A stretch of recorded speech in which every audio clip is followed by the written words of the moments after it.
Okay. because that's what time. So good evening, everybody. I guess this is the second episode of the Politics of, and this week, this time round, it's not weekly, but this time round, we're covering the politics of the third Tamrielic, is that word, Tamriel Empire from the Elder Scrolls, or as many people would probably know as from Skyrim.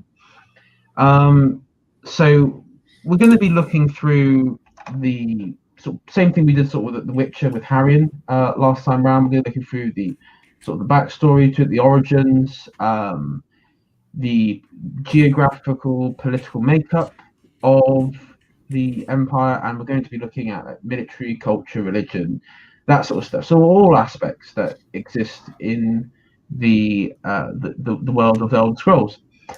So got two guests with me tonight. First we've got Economic Erudite, Jack. Good evening, sir. Hello. Thank you very much for having me on. And we've also got a sort of wild card guest who also wanted to be on tonight, Joz. Hello. Hello there. How are you? I'm very good, thanks. I've got my cup of tea, so I'm happy. Oh, fantastic. So, how familiar are you two with the lore of the Elder Scrolls? Yeah, I'm pretty familiar. In particular with the Empire. I have a passion for them, shall we say? And how about you, Joz? I say in my early teenage years, I was quite a big fan of both Oblivion and Skyrim. So my brother and I used to read about the lore and talk about it quite a lot as well when we were younger. So I'm pretty familiar with it. Yeah, I mean, I knew a lot about it as well when I was a teenager. The first one I played was Morrowind. I was one of those ones that went for Morrowind, and then Oblivion. I wasn't a big fan of Oblivion, not gonna lie. It was all right, but wasn't a big fan of the world. Skyrim itself, I liked it when it later on, when it first released as well. I liked it a bit later on because I probably didn't give it, well, first time around I didn't give it a proper go. I sort of just played a bit of it, then I got sort of bored of it, but then I went back to it and I enjoyed it quite a bit actually, especially some of the DLC content as well. Yeah, I had good DLC. Skyrim did. It's good, yeah. The Solstheim one I think is like the best DLC I think. Yeah, with Mirok. Yeah, Mirok, that and Hermaeus Mora, Yep. and that's one thing I'm really glad is actually that's when Bethesda listens, because that is the one Daedric prince in the entire Elder Scrolls which is sort of forgotten about. Mm-hmm. I mean, he isn't the most like sort of, he was not like a massive arsehole, Daedric prince, but he is one of those ones because his realm is basically just pure knowledge, and that's quite an interesting one. And also it sort of harks back to Morrowind as well, because Solstheim appeared as a DLC in Morrowind, I believe. That's correct. Yeah, and I think even a character made a reoccurring bit in there as well. There's like one of the Imperial forts. There's one of the characters from Morrowind who I think it's through necromancy or something. He's still around in Skyrim when you go there, and you get a pretty epic warhammer weapon from him as well. So that's also that was because I've been playing through it today, so I came across that and I was like, oh, it's the same guy from the Morrowind expansion. But anyway, so politics of the Tamriel Empire. So this is the third empire, and so we're going to be, I guess, for people who may not be fully aware of the sort of lore of the Elder Scrolls, it's quite an interesting one, because the history. The funny thing is, the main games. I'm going to exclude Elder Scrolls Online because that's something else entirely. But apart from that, most of the Elder Scroll games take place in a very small time period from the third era to the early fourth era. It's about a couple hundred. I think it's about 200-300 I think years. yeah, the first 4 games take place about the same time, sort of one after the Yeah. other, and then Skyrim is the 5th one and takes place a couple hundred years later. I think it's 200 years. Yeah, and because It is 200 years. Yeah. yeah, 200 years later, and one of the biggest themes is that the emperor that is present throughout, even up until Oblivion, is Uriel Septim, who is again a reoccurring character. Of course, and I'm going to go into a bit of spoilers here, so I guess you haven't played now, well, you're never going to. Euroseptum is killed at the start of the Oblivion, and there's and basically the premise of the story is you have to go out and find his long lost son, the last line of the Septim dynasty, and stop that Daedric prince who opens up Oblivion gates all around Tamriel. Whose name was his Mehrunes Dagon or something like Mehrunes Dagon, yeah. He's got his cult. His cult that you got to play for the whole game. Yeah.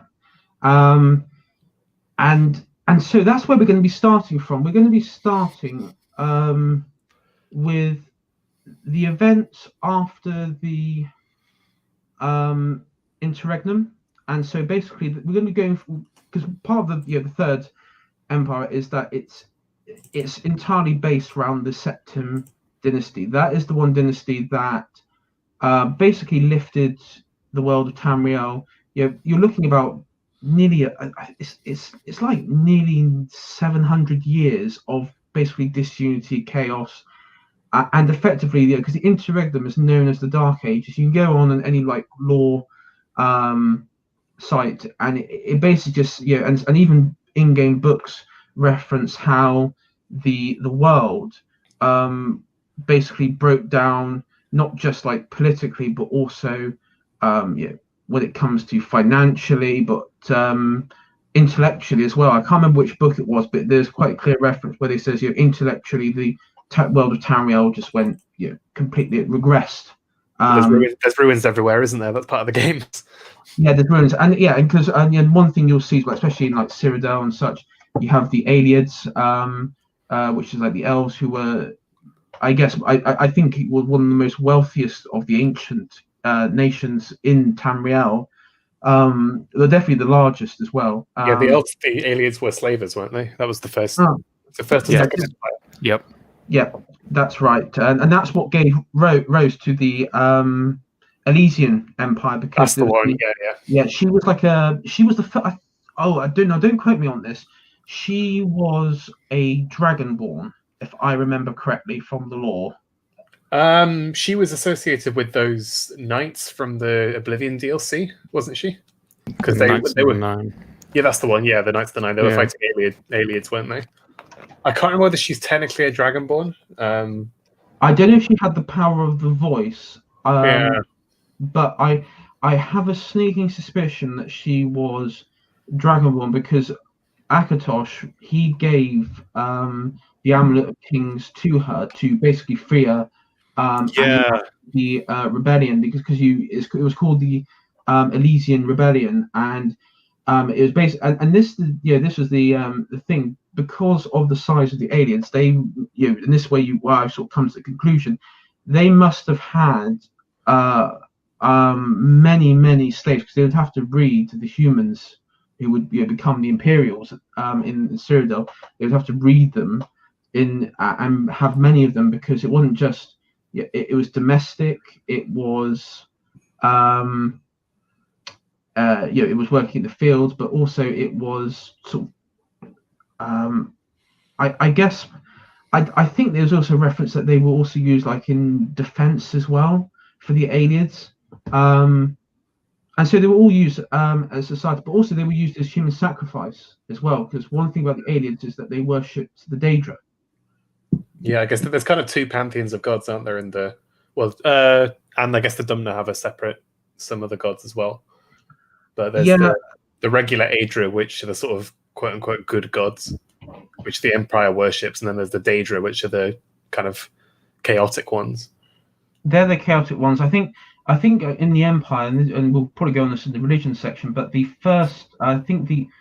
only Daedric ones that are acceptable are the ones that the orcs that worship, which is Malakath.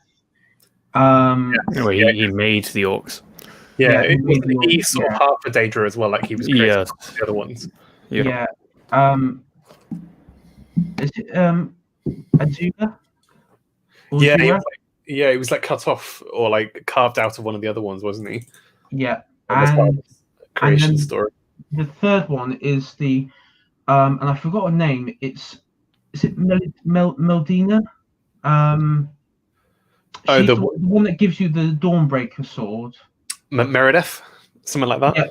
Yeah. Now that one is allowed in the Empire. Meridia, something like that. Yeah, it's going to annoy me. Yeah, because she is like the Daedric prince who hates the undead, and she's the one that's, I guess you could say, the one that dislikes Daedric princes like Moloch Baal and your Mary's Dagon. And she hates the undead, especially, doesn't she? Because she always gives you weapons that are better against the undead. Yeah, and she has this real urge to basically cleanse, make it habitable for the mortal. And it's amazing because in my mind, she would be a perfect Aedra. I don't know why they don't upgrade her. I think she's more like kind of zealous. And she's like almost over the top in her persecution of the undead. And she's considered to be completely benevolent, but that alone would not really be enough to stop her from being a Daedra. Yeah, I can't remember what the actual distinction is, because there's the whole creation myth, isn't there?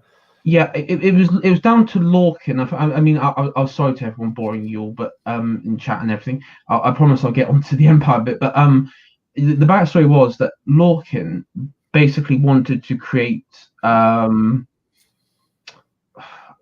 mortal plane, like your reality, and to do so, he needed help from these deity figures, and he said basically the condition was that to help me and to become these great sort of constructors of of this project that I'm working on, you'd have to give up some of your power, and of course not all of them were happy with that and wanted to do that, and that's your Daedra.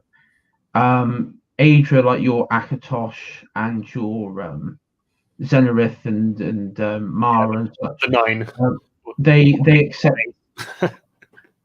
Sorry, Joss. The 8 or the 9, depending on who you listen to. Yeah, we're going to go on to the 8 or 9 bit as well. But the original, I'm going to say 9 because Lorcan was also part of that mix as well, and I suppose. So they were the ones. They were they agreed to the terms, and hence they were I would say upgraded to the positions of gods, but there was always that sort of limit that they could have. They're kind of tied to the mortal plane as opposed to the Daedra, who are tied to their own personal planes. Yes, and the thing was, the Daedra have more interaction because they're not bound by the limits that Lorcan set, but at the same time, Akatosh has like this, being the chief god among them. He has like this position where he can limit the Daedra. So it's like this really interesting sort of multi-layered power structure where Akatosh can sort of give executive order to halt the Daedric princes when they get too far. And we see this, of course, in Oblivion, because when Martin broke the amulet and turned into the dragon, that wasn't so much him. It was actually it was basically sort of calling upon Akatosh to turn up for a moment to defeat Mary's Dagon, which he was successful in doing. And so yeah, so that's basically the lowdown of the gods and why. Because I remember some people were asking, one of my friends was asking what back was why is the gods don't interact with players or gamers, and that is why. But however, there is an exception to that rule. In Morrowind, there's a character who appears, and according to the lore, he basically comes to the player and gives, I can't remember the exact detail, but he helps them along on the main quest. And supposedly this character is it's actually Talos who appears. He's always an exception, isn't he? Yeah, he's a very interesting one. He's an exception to the rules, and he's able to appear and basically help the player along the way. Yeah, well, Talos. I mean, I'm sure we'll talk a lot about Talos when we get later into this, given his role with the Empire. But despite his divine status, he is kind of different to the others, given his origins. I guess should we save that until we get to that section? Yeah. So I'll get started. Could one of you just keep an eye on if there's anything like people in the chat or anything, because I'm going to be going in full screen, so I'm able to. If you see anything in chat that somebody says which is like interesting, feel free to mention it. I won't be able to see it because I'll be going into full. That's all right. screen. Yeah, we can keep an eye. Yeah. If I know how. Oh, God's sake. Oh God. How do I go into full screen? F5. F5. Thank you. Oh God. Okay, so we've reached peak boomerism already. So yeah, so this is the backstory, and sort of. This is what I've sort of listed as sort of a basic backstory to what we can discuss about the Empire, and these are the four areas which I think is key to understanding the Empire that we have at the moment in the Elder Scrolls world.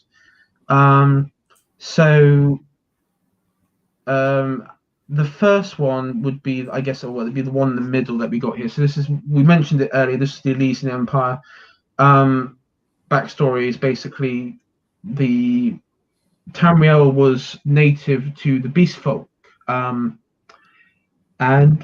the first outsiders to arrive were the elves who landed in what's now Somerset Island, Valenwood, and such, and then of course you had the splinter groups that went to Morrowind or into Central Cyrodiil, the Aileids, and then you had the Snow Elves and that sort of stuff, and the Dwemer, because they you had like these greater splinter off groups who disagreed on the religious and cultural issues that the sort of dominant, I guess you say, high elf dominion faction that would have formed. Well, you've got the high elves, which is sort of, I mean, they're all kind of based on Tolkien style elves, aren't they? They are. What makes them different is the high elves believe themselves to be directly related to the Aedra, because if you see like representation of Aedra, they sort of appear as elves because they believe that the Aedra the elves were the first to be created, and the high elves have like this chip on their shoulder because they feel that they've been cheated. The fact that they haven't been given the sort of same the same sort of like favor that humans have. Yeah, not favor humans. They haven't been given like this status where they're like I'm lesser, like the lesser Daedric sort of multi-dimensional beings that are able to exist on various planes. They don't have that sort of. Oh, I see. Yeah, that they are sort of trapped and native to. Yeah, because they actually think mortality is like a humiliation. and that is the crux of why like the old Merry Dominion have such deep hatred for humans and so, even like the beast folk and such, because they just view themselves they just think it's like a humiliation to be stuck with these They think that the mer, which is the term they use for elves, superior to men, essentially.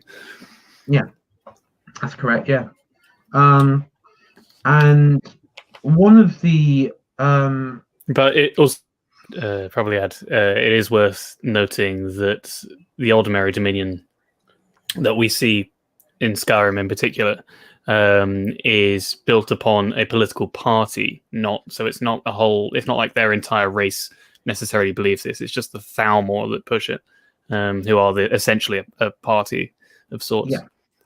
They are a little bit fashy, shall we say?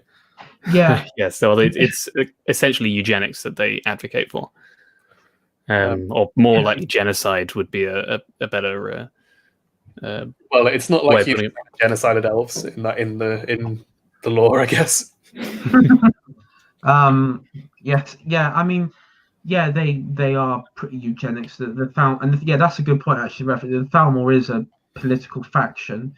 But one thing you do see is because they're like a revivalist sort of movement, because part of their mythos is that you had the old Merry Dominion of of the ancient time of the first and second era, who were this rich cultured society where of course people like Raymond, you see the Raymond Empire below us, and then what we'll see later on with the Tiber Septim's empire, where they just these humans came along, just wiped and destroyed all this greatness, and sort of and man took over political control, and so yeah, I always see it as like a bit of they're like I guess you could say like a sort of nationalistic revivalist movement. To relive, I guess you could say like the glory days that they once had. Yeah, and it's not like, as I said, in Skyrim especially, the original Nords that came over did essentially just genocide all the elves that they found there. The snow elves. Yeah. So yes. It's not like they're not without. Well, except for one. Well, yes. It's not much for of a, anyone who's played the Dawnguard DLC. It's not much of a consolation.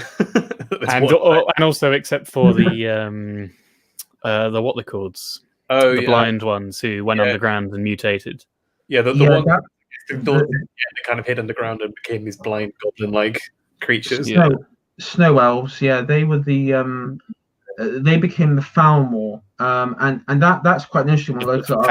The Thalmor, yeah. The Thalmor, yeah, and it was the Dwemer who, because the Lords were basically, because it was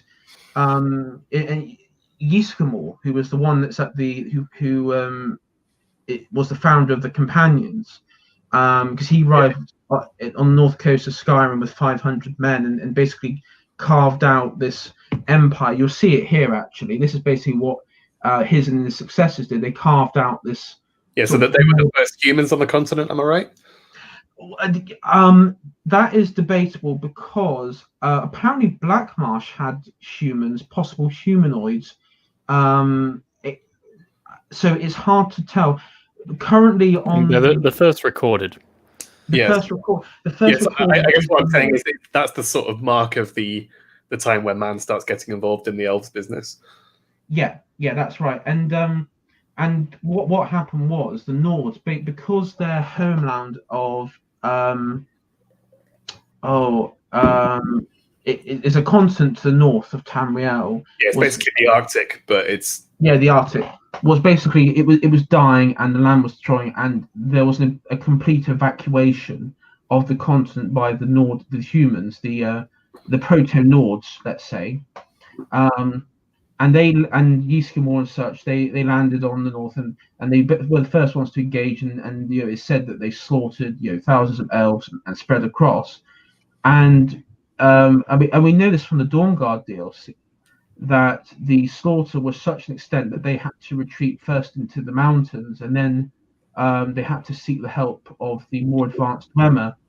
Yes, I guess saying with the Dwemer is that they basically are this world's equivalent of dwarves, but they are just elves that live underground and make cool tech. They're not sort of midget. Yeah.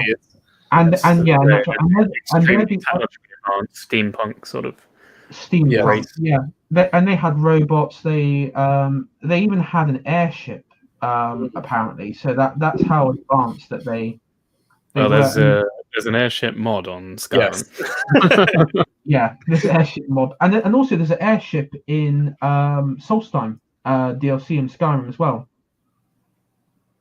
Is there? Is that? Yeah, I thought that was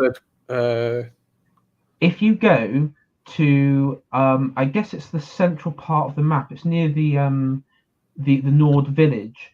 That you'll find like one of those little goblin sort of settlements, and don't notice it at first, but it's an upside down airship that's sort of half buried into the mountain. I need to go back and check I that need out. to find that now. Yeah. And it I saw it on a lore video actually, and I went there and I checked, and I was like, oh yeah, it's like an upside down airship, and so yeah, and they're quite advanced, and what makes them interesting is that they were not interested in the gods at all. They didn't really even worship them, any of the Aedra or Daedra. They just didn't really care. The fedora tipping elves, I guess, with their sign. Fedora tipping elves, and I guess the common belief is because they actually wanted to become gods themselves. Yes, there was something about that. Yeah. Wasn't there? There was something to do with replacing their hearts as well, I think. It was because they and this actually does play into Tiber Septim, because they constructed this massive That's the one. robot, that would could wipe out armies and cities and all that sort of stuff, and they needed Liberty Prime. basically Liberty Prime, and the idea was that I believe, was it the heart of Lorcan? The heart of Lorcan, yep. Yeah, heart of Lorcan, which is what would operate it, which was the heart of a god. Because Lorcan, if you, again, spoiler alert, everyone, if you hadn't figured it out by now, Lorcan, who paid the ultimate sacrifice, he is Nirn. He is the planet. What you see on the continent of the Earth, that is Lorcan. That is his remains. Yeah, it's taken from Viking mythology, where they said that about one of the giants making up the earth. Yeah, pretty much. Yeah, and I think it's even called called Lorcan as well. Maybe I don't know. I'm not too well versed on Viking mythology. I know Alduin is referenced in Viking mythology. He comes from that. Oh, really? Yeah. It's like it's something to do with like the Tree of Life, and he's like this meant to be like this massive destroyer of the Tree of Life, and in Viking culture, and that's where he sort of got the idea. They got the idea from. So for him. So there you go. It's also the two moons that orbit Nirn, Lorcan. Yes, that's the point. Yeah, two moons is also Lorcan. So he was essentially created by Sithis. Yes. Yes. And so, with the backstory of the Empire, I guess you could say like the backstory comes from, I would say, when we look at the first Empire, so that'd be the Elysian slave rebellion, which you sort of referenced, and she was a prophet chosen by Akatosh, and she was given the opportunity from Akatosh to rise up against the Aidians, who were persecuting humans, enslaved humans, were worshipping Daedra, and basically engaged in full degeneracy across Cyrodiil. And so, Akatosh had enough, and she was given the Amulet of Kings, which contains the blood of Akatosh. And again, we're not really told much, but we're told that successfully they rose up against this. This is the quotation: rose up against their lords, their masters, and basically boogalooed their way to becoming the majority. All the Haiti. Yeah, basically. And we're told that even after because you had like one of her warriors, whose name forgets me now, but he sort of fought like the Aliad High King in the capital city, the imperial city, at the White Towers, and he was killed, but so was the High King there. And basically, at that point, man had sort of Cyrodiil was from there on a province ruled by men, and you had a few like Aliad holdouts, but they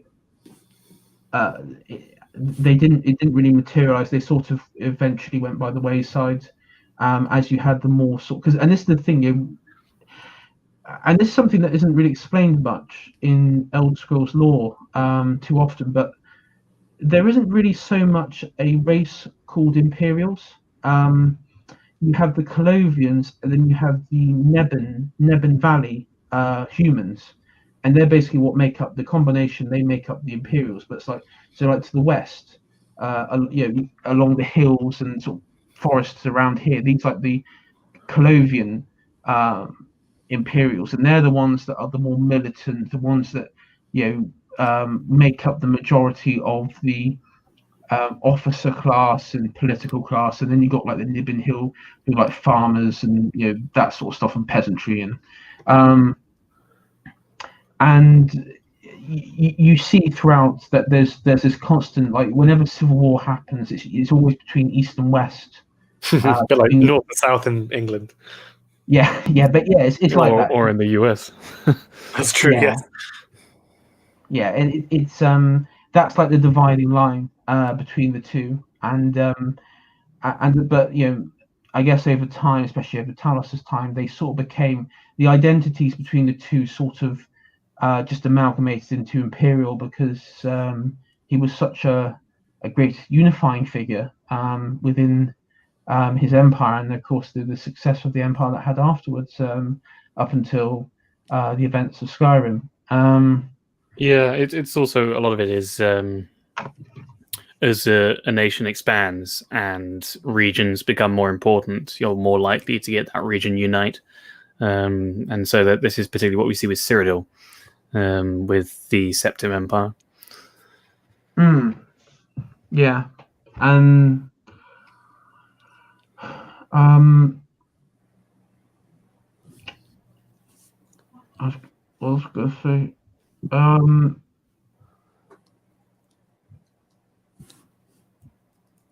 was just going to say, what happened with the Elysian Empire? They were over. I think it just sort of balkanized, if I remember correctly, into just sort of warring factions. Yeah, I can't actually remember how it ended. If I'm thinking correctly, it all just kind of split up after wars. Yeah,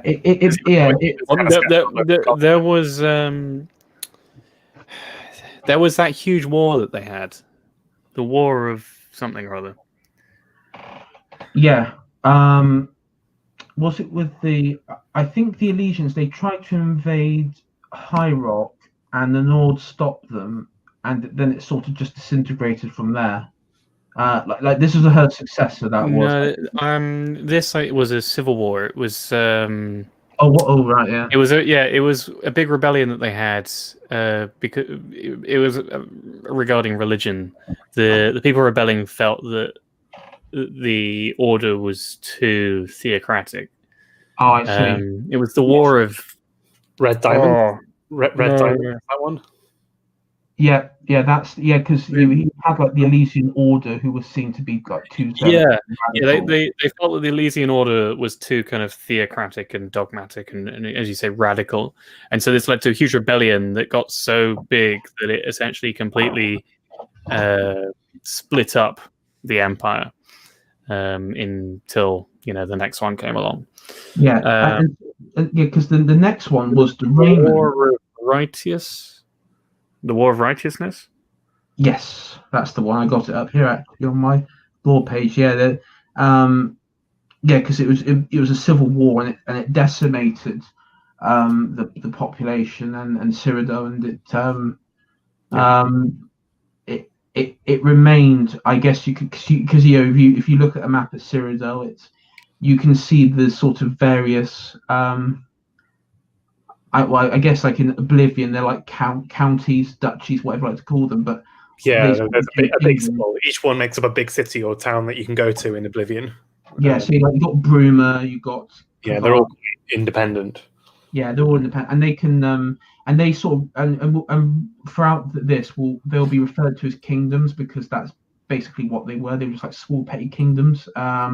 Same as Skyrim as well. Like much of the holds, like the Jarl holds, the Jarls were known as kings. Like the King of Falkreath, who's quite an important figure for for Talos and such.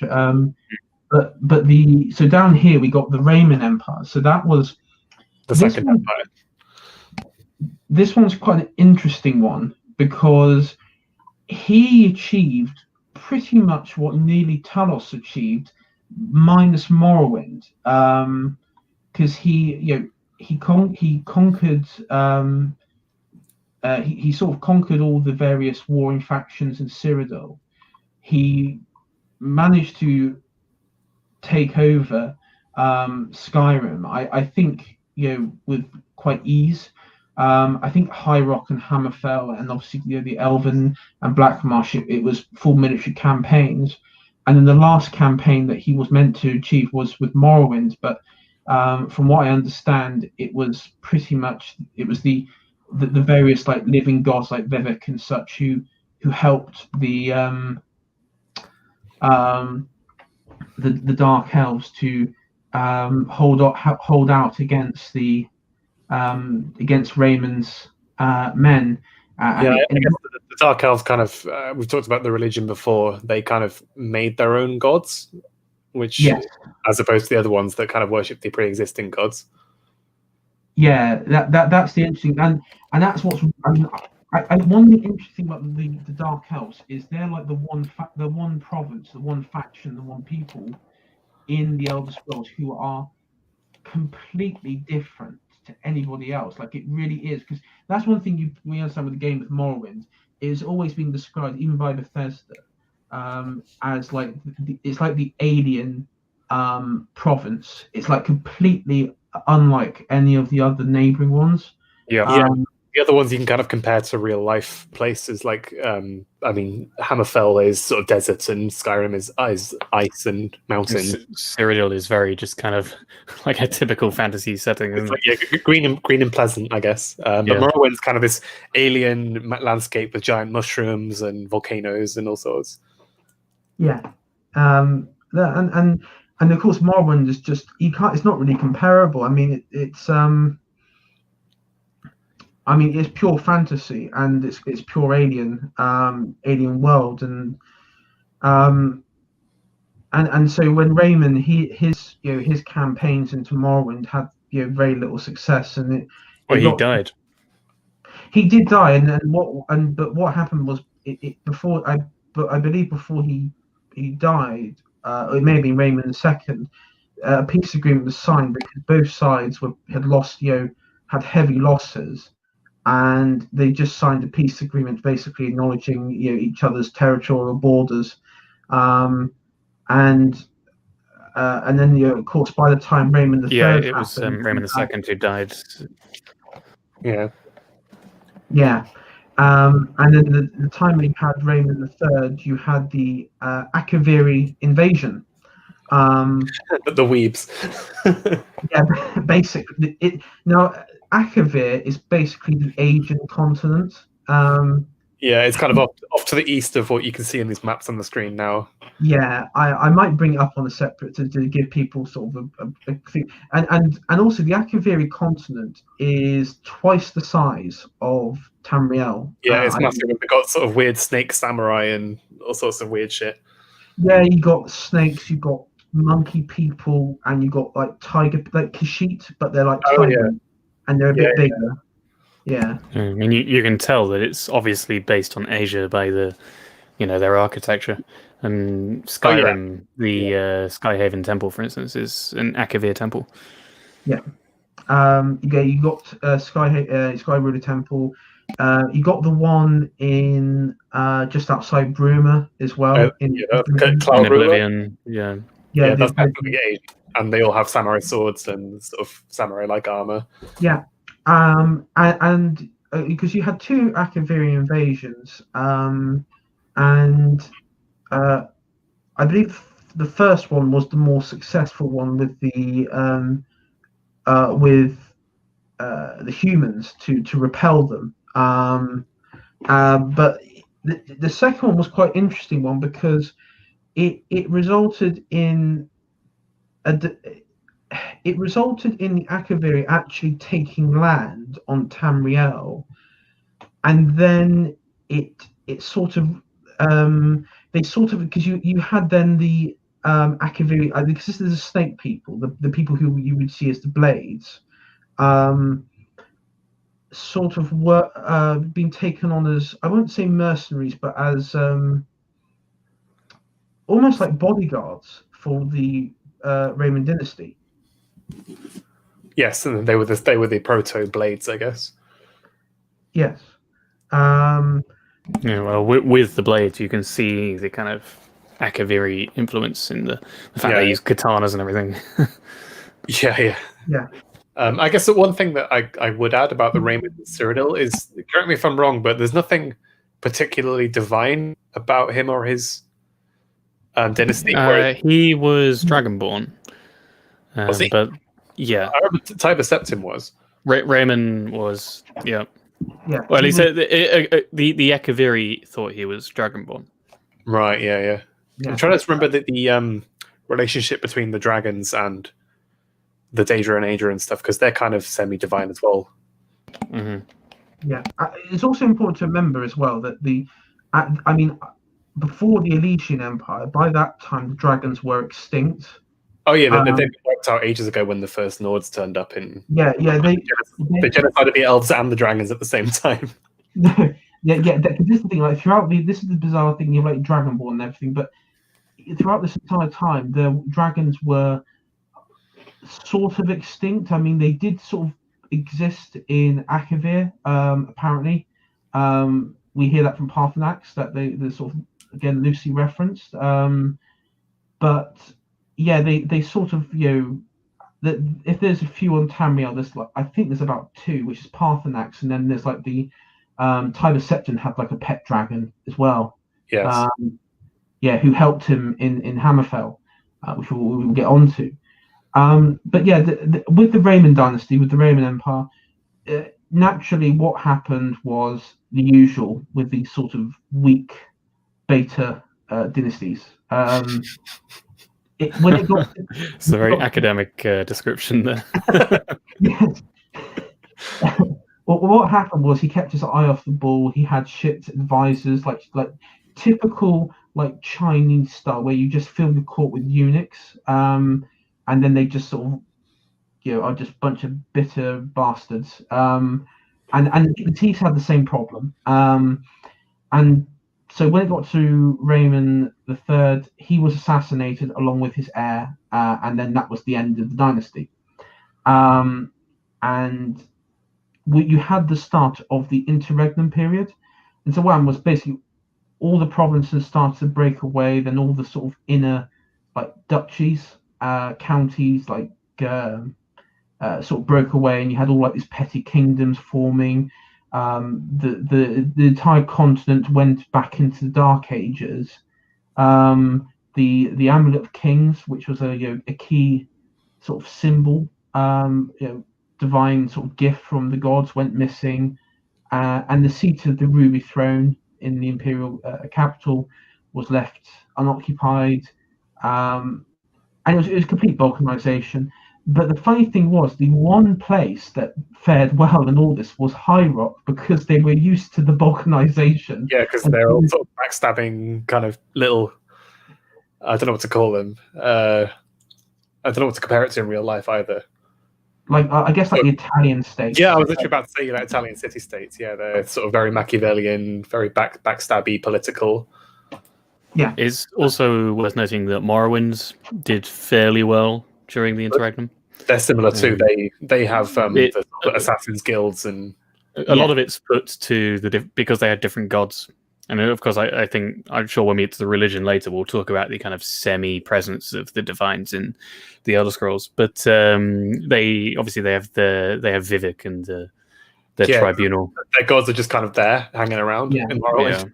Yeah. So, and also we see Morrowind during this period expanding into Blackmarsh, which is to the south, which is the Argonian provinces. Yeah, the Argonians don't get on with the Dark Elves at all. No, because the Dark Elves, there's some big conflict between them. Yeah, there is, and this sort of stems from this because during this interregnum period, they sort of began, I guess you could say, slavery. I mean, and this is really brutal sort of chattel slavery. Mm-hmm. Yeah, quite brutal slavery, and so that's why you have this sort of hostility. And then we go on to, this is the most BS alliance I've ever seen in an Elder Scrolls game, but apparently it's lore, so we have to go with it. Right, so during the interregnum, you had all like these, petty kingdoms, and as we said, and what happened was, this was the Three Banner Wars. So this is the last. This is the Elder Scrolls Online, isn't it? Yeah, it's the Elder Scrolls Online. So just go with me on this, guys. Yeah, they kind of had to force it together so that there's three kind of equally sized alliances that you can choose from. Yeah, I mean, I personally don't consider it lore, even though it is, because it seems very shoehorned in.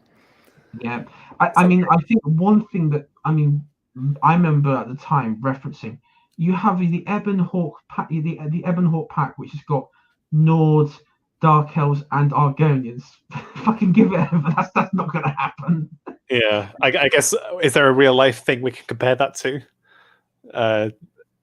Well, no, because any leader would be an insane proposal. Nations that to that extent allying together for some reason.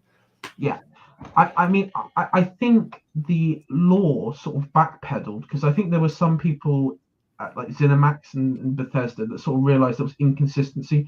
So basically, they said that it was some factions in Morrowind, like there was, because and this is the thing, you got some houses like House Redwin. I don't believe they were in favor of the pact, but then there was like House Ulaf, is it Ulaf or something like that, who were seen like pro-imperial, sort of more friendly towards humans, who were in favor of it. Morrowind has these different houses, which are kind of like the Italian big houses as well, I suppose they can be compared to. Yeah, that's correct. And same in Blackmarsh, like it was, you see here on the map as well, it's like only a group of Argonians to the north. So the argument was that, well, actually it's some clans and some petty kingdoms that sort of united, like, and so this is, and so the Three Banner Wars, this is, I'm just bringing out what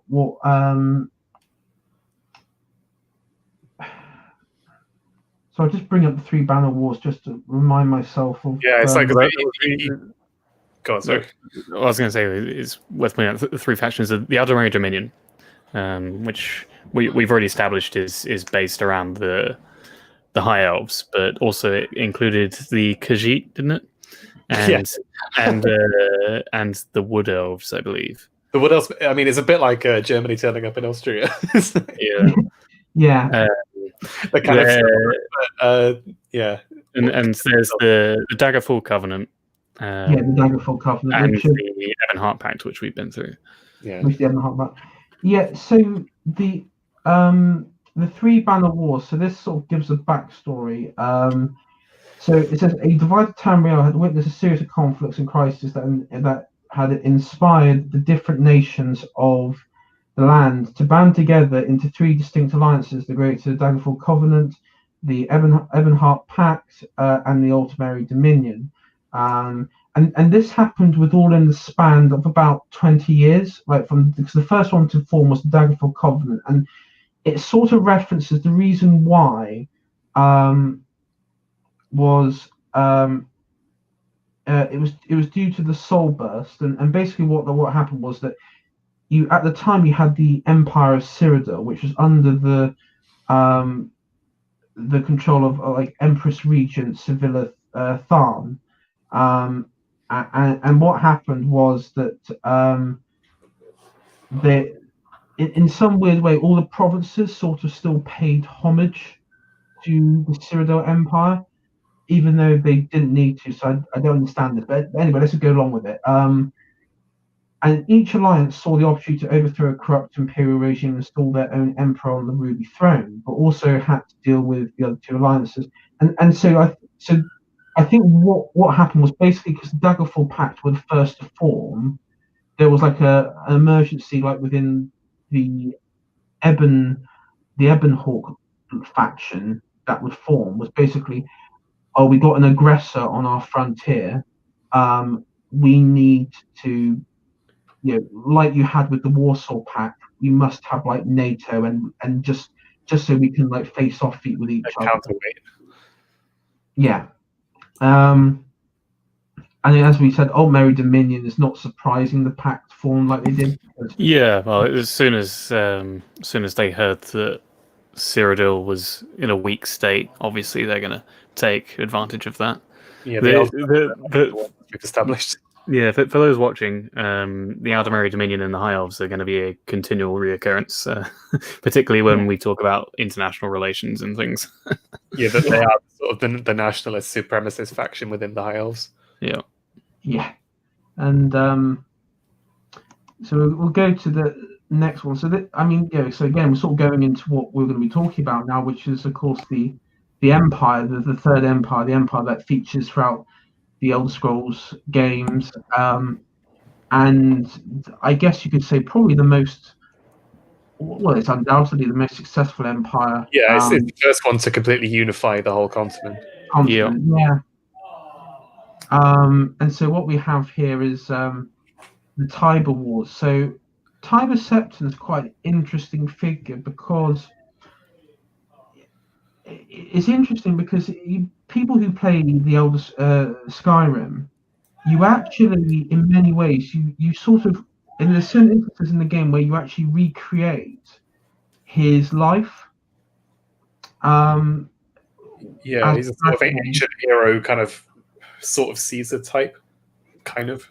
He's a conqueror. Yeah, kind of. I mean, the empire that's founded by him, and the Third Empire, it's just called the Empire in the games, is clearly based on the Romans. Yeah, they're undoubtedly Romans. And Tiber Septim he unites Tamriel, and then he's kind of given divine status.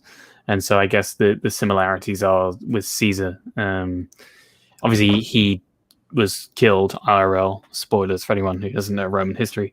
But after he was killed, his adopted son Octavian or Augustus basically, continued his legacy, started the empire, and raised Caesar up to divine status. So you can see the similarities there.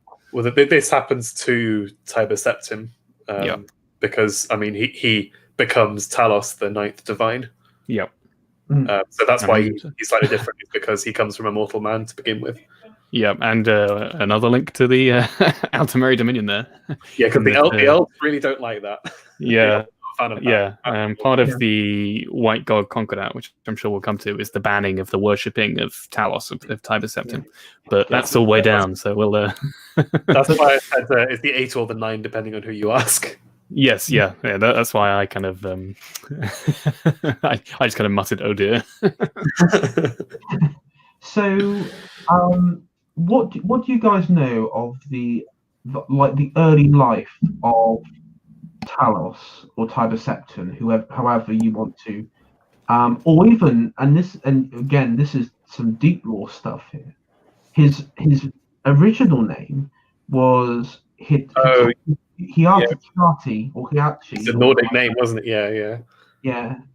But he only took the Tiber Septim name after becoming emperor, or certainly after conquering Cyrodiil. It was after the after becoming emperor, which again is very interesting. So he, I guess kind of like Augustus then in that case. yeah. Well, this is the thing. It was after Cyrodiil was unified that he took on the name Tiber Septim. Tiber Septim. That's right. But this is the interesting thing about it, because I've been sort of reading through the lore and been watching other people's videos on this, and you it's really funny. You pick up the sort of about him. He wasn't much originally he wasn't much of a major political figure. He was a well-known warrior in Skyrim, as known as his original name, which was called Hyachi Earlybeard. That was his name. He was a young warrior. Like most Nords, he would start at a young age in battle, and he learned the ability to use the voice, which doesn't mean necessarily Dragonborn. I mean, Dragonborn means you can use the voice quite easily, but you can learn to use the voice without being Dragonborn. Yeah. Like you see with Ulfric Stormcloak and the various Yep. Greybeards and such. So he was able to learn the voice. Didn't naturally mean at that time people thought he was Dragonborn. They just saw him as an incredibly gifted warrior because he was able to harness that sort of power. And at the time, he became the I guess you'd say like a military companion to the king of Falkreath, who was a expansionist guy who was looking to expand his lands into Cyrodiil. But before he could do that, he needed to secure his northern borders with the Reach. And I guess you guys know about the Reach, and maybe explain a bit to some of the viewers what makes the Reach different from the rest of Skyrim. Well, the Reach has those what they call the sort of tribal Bretons. Yeah, the Forsworn. That's type. the one. Yeah. Yep. They are sort of they're clans of they're kind of like raider. Yeah. They have sort of like they wear bones and headdresses and stuff. Sort of Nordic American Indians, I guess.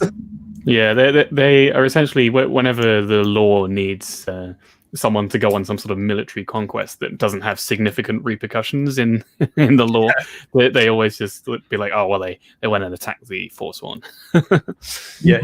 Ulfric Stormcloak, they do the exact same thing. So yeah, in you had the military expedition, and he was leading a band of Nords and Breton mercenaries to Sankor, which is actually, you can actually visit it in actually Skyrim as well. It's like a little pub now, and there's actually a mission there where you find this old ghost Nord warrior who, and this is really interesting, he refers to the Dragonborn, your character, as Hitachi or Hikachi or whatever the Tiber Septim's name was.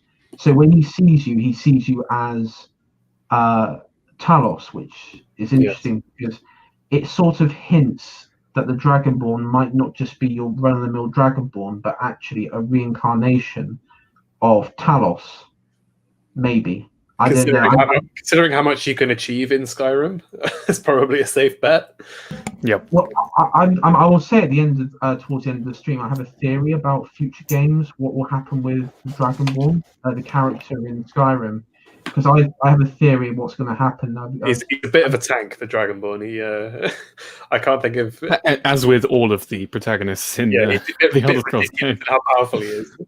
Yeah, and I mean, I have a theory what's going to happen with him. And British Knight sort of referenced it, and Nathan Hood, I sort of mentioned it to him, and I just have a theory, but I'll talk about that a bit later on. At the end. But yeah, he went up to Sankor with this army, and sort of the gates were shut on this sort of fort hill, and the Forsworn, or the Reachmen they were called then, the Reachmen were sort of standing in there, sort of mocking him and sort of laughing, and he used the voice to shout down the gates and the walls of Sankor, and I guess we assume sort of slaughtered the population, maybe not. We don't really know, but just he probably defeated did, let's be honest. Yeah, probably did. And and so the reach was secure for his liege, because remember in all this, he was just a general near enough. He was just a military commander. This was a he was commanded by the king of Falkreath. And so after this, the king of Falkreath decided to invade the Colovian hills of northern Cyrodiil, and this would include pretty much Bruma, the province of what's now Bruma. Yeah, and it's really bad. I cannot remember the name of the fort that he besieged. Which one is it? It's one you go to in Oblivion, isn't it? Yeah, that's the one. It's the one you go to in Oblivion. There's some pass that you have to get through. There's tunnels. The pass. That's right. And what happened with this fort was slightly different because it was stone. It had a larger garrison. It was like a proper medieval fort. It wasn't like some ramshackle. I think the fort you might mean is Sancre-Tor, which is what you were referencing. Sancre-Tor, I think, did sound like something in Oblivion to me rather than Skyrim. Sorry. The Reachman fort is Old Holdren. Sancre-Tor. Right. Yeah, so I got that's my bad. I got mixed up on those two. Yeah, so the Reachman fort was kind of wooden and sort of like a Celtic hill fort, I guess you can imagine. So it's quite easy for him to shout down using his voice powers. But then Sancre-Tor, as you say, was like a stone medieval fort, which is a lot harder. Yep. And what made it even more difficult was that the occupants were mercenaries of predominantly Nords and Bretons, and the Nords. So, I've actually missed up. Before Sancre-Tor, while at Old Holdren, when he used the voice, the Greybeards went to the Greybeards. That's right. He went to the Greybeards before Sancre-Tor because he used the voice. There was a storm. He went into the storm. He heard the Greybeards call him. He went up, and they declared him Dragonborn because that he presented, I guess, the characteristics of a Dragonborn. And he trained up there with them. He trained with Parthenax as well. We learned that, which is quite interesting. And to learn more about the voice. And then of course he went on then the conquest of Sancre-Tor. But one of the things that he was given was that he was told through, I guess, prophecy, that he would be the ruler of Tamriel. And usher in a new age and all that sort of stuff. So the seeds were planted in his mind to go on for greatness. And so we have the sacking of Sancre-Tor. So the rundown is that the occupants, who were predominantly Nords and such, they didn't really believe that he was the Dragonborn, or he had that sort of power, and they sort of mocked him and everything. And then sort of near cover of night, he used I guess a sort of cave sort of back entrance to sneak into the fort, which the occupants didn't know about, and sort of took them from surprise within. And I think that's how in Oblivion, you get into the fort itself. I mean, that's exactly the sort of thing an Elder Scrolls character would do, is to sneak into the fort and take it by themselves. And he used the voice inside, and basically all the Nords and Bretons sort of surrendered, because this is the thing. I don't think he didn't really spill any blood inside the sacking of Sancre-Tor, because the Nords who saw him just used the voice. The voice, they were like, oh shit, he is the Dragonborn, and they pretty much pledged their swords to him. And then we're told that this army that he was commanding for the King of Falkreath just swelled numbers with Nords and Bretons. And then, as we know, he eventually took the Imperial City, along with. He just kind of abandoned the King of Falkreath and was like, "No, I'm Emperor now." Sorry. He was killed. Yeah, because this is the thing. He took the Imperial City and took Cyrodiil, and the King of Falkreath was going to be named Emperor of Cyrodiil, but an assassin I don't think it was Dark Brotherhood. I think it was one It of the was other. just someone from the Reach. Yeah, yeah, it So was one of the forsworn sort of people, supposedly. supposedly. Yeah, yeah. And this is the thing, because there's two claims. There's like one that the assassin was hired by Tiber Septim to kill the king so he could take the throne. Others sort of suggest that actually it was hired by, as you said, another like one of the Reach families for revenge, and the assassin was meant to kill both Tiber Septim and the King of Falkreath. But what happened was the King of Falkreath was his throat was slit, and then Tiber Septim walked in, saw what happened, tried to stop him, but the assassin slit Tiber Septim's throat and sort of left him to die. But through, I guess, through like sort of miracle or whatnot, he survived. But the problem was because his throat was slit, he was unable to use his voice and use the thumb. Right. That's why he goes to the Dark Elves. Yeah. I guess that's later on.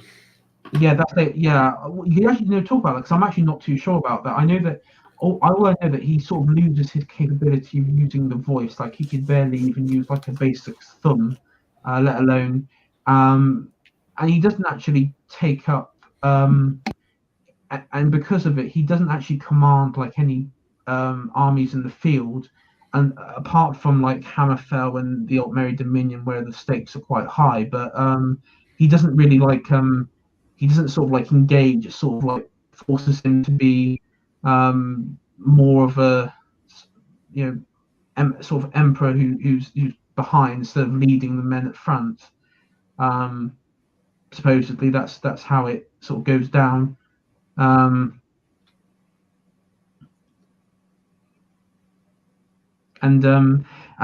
because his the Falkreath king has been assassinated, then of course he's elevated and he's crowned Tiber Septim as emperor of Cyrodiil. Yeah, a name he picks because it's more kind of it's from the Cyrodiilic area. Yeah. So it kind of fits in with the people better. And also politically, because again, it's known that the Colovian and the the Colovian warlords of Cyrodiil, who are known to rise up in revolts and have like immense sort of local political power. I guess also it's sort of acknowledged to them that I'm happy to adopt the local customs. He wants to let them know that he isn't there to rule as like a conqueror, but as like one of them, which is it's quite interesting because he goes. And that's the thing. He has imperially he's known as Tiber Septim, but then with Skyrim, the Nords, he's just known as Talos, and because of course they view him differently. And also one of the legitimacies he had was the fact that he's Dragonborn as well, because like the previous like Raymond and such, and he wasn't just Dragonborn as a title. He just had he was Dragonborn, was bestowed upon him by Akatosh. And so, I guess we'll talk about his expansion beyond Cyrodiil. So you had the march on Skyrim. So how do we think that went? I am not actually sure about.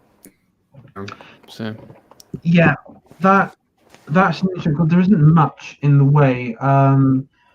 In fact, when it comes to Skyrim and High Rock, there's literally nothing on that. There we go then. We can assume that he did pretty well in Skyrim, being a Dragonborn Nord.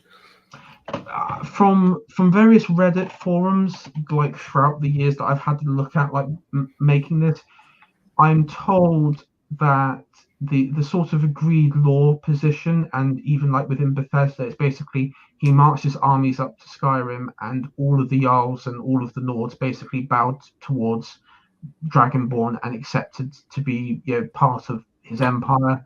And the Bretons of High Rock were just too disorganized and fighting each other. They didn't really care, and they just all swore fealty to Tiber Septim. So he did basically what a certain Austrian artist did with marching into Austria without firing a shot. So it's a similar thing, Yeah, I mean, I'm hoping that's the last time that a comparison between the divine Talos is made with that certain artist. Yeah, I'm sorry that I couldn't. I was trying to think of some other comparison. I can't think of any other comparison. I mean, sorry, I can't think of any. So add Austrian artist. Austrian artist. Yeah, I'm not. We don't mention his name on this stream because I don't want it to get deleted for something like this, because I've put a lot of work into these slideshows. Yes. So I guess I'll ask maybe Jack, Hammerfell. So what the Red Guards of Hammerfell? It wasn't as easy as Skyrim or High Rock for Talos. So what happened in Hammerfell then that Talos? What were the difficulties that he came up against? So he sent some of his commanders over to Hammerfell, from what I remember, and the Hammerfells decided to use assassins, and so this obviously didn't go down particularly well with Tiber Septim, and so he appointed a new governor and decided to storm the place. So I'd say that this is the first real kind of conquest before he turns to Morrowind.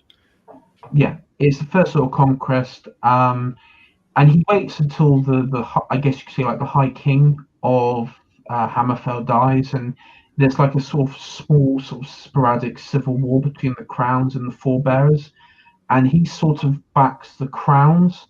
Well, he backs both sides, but he's sort of the Forebearers are the ones who are like more metropolitan and pro imperial, like they're sort of quite internationalists. So basically Remainers, and EU fanatics. So yeah, they're the ones that back him during this. But the thing there is, even with those factions that back him, they still want that level of autonomy, and so and of course you have the battle of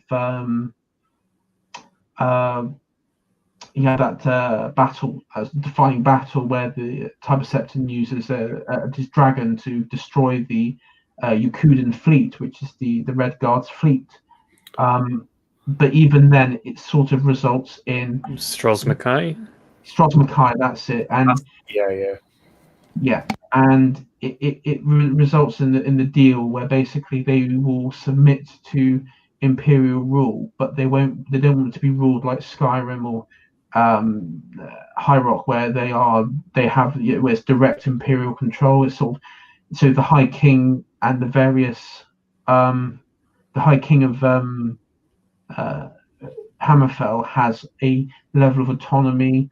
I imagine set taxes, has like legal say in and also like religion as well, because with Hammerfell I believe magic is banned effectively in Hammerfell. Is heavily restricted amongst some of the various sort of county duchies within. I remember if you choose to play as a Red Guard, they're shit at magic. Yeah, and that's the reason. It's because it's the crown. I think it's the Crowns, like the more sort of isolationist ones. They just view magic as the roots of all evil, and so they just sort of hate it, ban it, kill anybody who uses it, sort of thing. So that's what we have. And then when he conquers Hammerfell, he gets curved swords. Curved swords. Curved sword. Oh god, yeah. Yeah, the Red Guards are kind of like sort of Arabian, I guess. Yeah. The way they dress and everything. Yeah, like the sort of, I guess, real world parallel.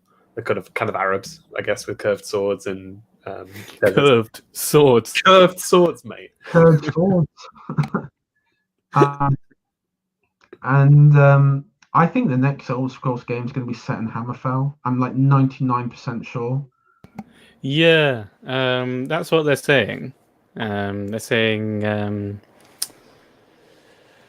I think they said that it might have both High Rock and Hammerfell in it. Yes, I have. But these are all predictions so far. I think a lot of it's based off of supposed leaks, but this is still about 3 years in before it'll be released. So, it could be anything. Fucking like 12 years after Skyrim or something ridiculous. I know. Yeah, Skyrim was 2011, wasn't it? Oh my god. I feel very old thinking about that. It came out 11/11/11. Yeah. Actually, North Africa sort of I think it's more just kind of the like Islamic caliphates from history and things like that. Yes. I'm not going to be spicy today. I'm not going to be spicy. Yes. Yeah. Purely the Umayyads and things. Cosmetically, they are, but I guess kind of ideologically, not really. Yeah. They're just It's just purely the things they wear and their curved swords. The sort of headscarves and stuff as well. They always wear. Yeah. Exactly. And much of the architecture is based on. I mean, and this is the thing with Hammerfell, isn't it? There's an interesting side thing, but we'll talk on what makes it very unique is Hammerfell is effectively it was sort of a province which was sort of founded and built upon by the Dwemer, like more so than Skyrim or High Rock. Really, it was. Hammerfell was effectively named after. I think it was like a Dwemer that chucked hammer. Yeah, that's right. Yeah, and it was where the hammer fell. It was called Hammerfell. Hammerfell, yeah. And a lot of the sort of Red Guard cities were sort of built upon the old ruins of the Dwemer. Well, it's a bit like Markarth in Skyrim, which is near the border, isn't it? Near the northern border of Hammerfell. Yeah. It's you can probably, and this is the really thing. Like you got up here, you got like the Orcs' homeland, which is it's like a city-state, isn't it? Not really a. Yeah, and this is a really sad thing about the Orcs is they actually do have a homeland within High Rock and parts of. It's along like the sort of mountain ranges here. It's a sort of like Andorra kind of equivalent, I guess, in the mountains between two other countries. Yeah, and I can actually see like in a future game the sort of the Orcs go like full independent and just sort of carve out their own homeland. Yeah, the Orcs aren't actually kind of. Unlike, I guess, Tolkien, they're not kind of evil. They're just another. They're a kind of a race of elves, aren't they? They're a twisted form of Mer that was created by Malakath. Yeah. But they're not like and so it's purely that they look unfortunate and everything, but in reality they're just another people who are very kind of nomadic and isolationist. Yes, they've got a big sort of diaspora around the rest of the continent. Yeah. It's like they tend to live in their own private strongholds, and like their only really big city is Orsinium. Yeah, and that gets sacked by the Bretons several times. Poor Orcs. Poor Orcs. The Orcs are the victims in all this, and I can see some in the future if the Elder Scrolls games decide to get diverse and political, that they start doing some narrative about the poor oppressed Orcs. Which could be unfortunately interpreted. Well, you got that one Breton Orc genocide. You got that one Breton politician that says, "I don't know, 6 million is such a big number."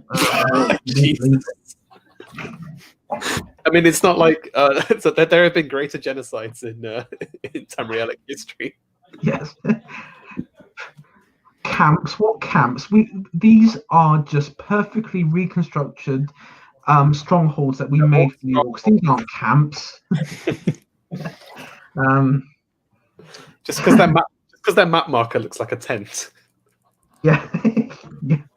And so I say so Jaws, after Hammerfell. Well, before we move on, I guess we should talk about like the biggest benefit of getting Hammerfell, particularly so early on, was for Tiber Septim, in that Hammerfell has, I guess you could say, by far the best warriors in all of Tamriel. Really, and as a result, like the Nords and the people from Hammerfell combined, that became the backbone of the Imperial army. Yes. Yeah, the Empire ends up with quite a diverse army who are all good at. I guess it's all hand-to-hand combat. It's not really archery or magic. Well, the Bretons would probably. Actually, that's true. Yeah, the Bretons are really good at magic as well. Yeah, no, I've forgotten about that.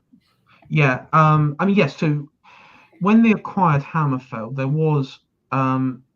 You see, I have an opinion with Hammerfell that maybe Tiber Septim probably wanted to conquer them in the same way that they had control over Skyrim, but because he had to sign like a sort of like a limited vassalage sort of agreement, that I imagine he could say, okay, I want this number of yes, he could levy some amount of troops from them, but not directly like he could from the other places.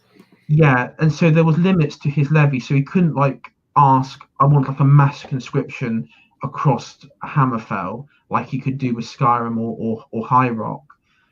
So he was limited in that regard. I know that I think like with his successors, there was some sort of changes where there was more imperial control. So it did alter. But also, I mean, another thing I won't forget is he also acquired one of the largest navies as well. I was about to add that actually, yes, because the Red Guards have a lot of piracy as well. Yes. They have a massive navy. They have a massive navy, but at the same time, he did destroy the navy during the battle, or his dragon. Naval tradition, shall we say? Yeah, they have a naval tradition, and also it's like trade routes as well. I mean, if you look, it got High Rock here and everything. So he had like, he had the sort of main control of all the trade routes out in the western.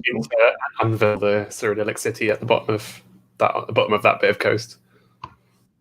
That's the big trading port in Cyrodiil, Anvil. Yeah, Anvil. So he had like from High Rock to here, he had that control, and again, you can see. I mean, the sort of conflict with the Aldmeri Dominion would have been natural, sort of coming, sort of natural one coming. Yes, I mean at that point it's like, they're building bases near us. Yeah, basically, yeah, and that's the other thing. Like Tiber Septim, one thing he just did as a way, I think, of just keeping control, is he just built like a shit ton of forts. In Hammerfell, in Skyrim, and Cyrodiil, and just sort of did what the Normans did, really, just build forts and just control these surrounding areas via these forts and citadels and such. I say anything else with Hammerfell that we might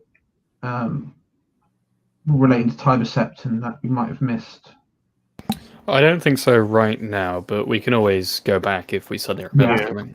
We'll talk about their religion, because they've got a bit of a different religion as well compared to the rest of the humans. And we'll talk about maybe the Red Guards, but also just a side note: the Red Guards aren't genetically related to the Nords. Not like the Bretons and the Imperials and the Nords are all sort of related, like have the same sort of origins. The Red Guards originate from the Yukuden. Yes. islands that's to the west of Hammerfell. Yeah, so I guess we've got the Nordic homeland to the north, the Yakuda to the west, and Akavir to the east. Yeah. We've kind of But again, and they were known as Yakudans before the Red Guards, but the Red Guards are still humans. Yeah, I guess that's, I don't know why. It's one of those things, I guess. Yeah, they don't really have like direct sort of relationship with the Nords or Imperials, like historically wise. Genetically, there's no correlation. I know there'll be some people in Patriarchal Alternative who will be very pleased with that. talk about the Red Guard IQ or something.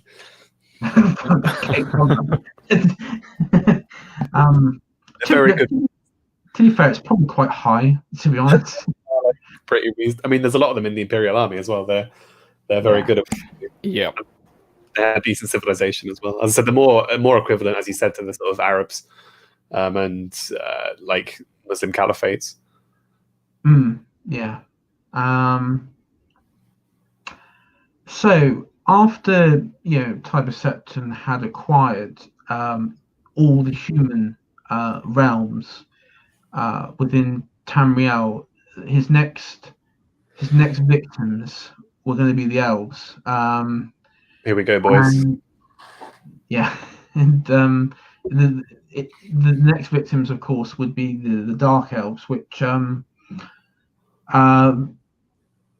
again, similar outcome.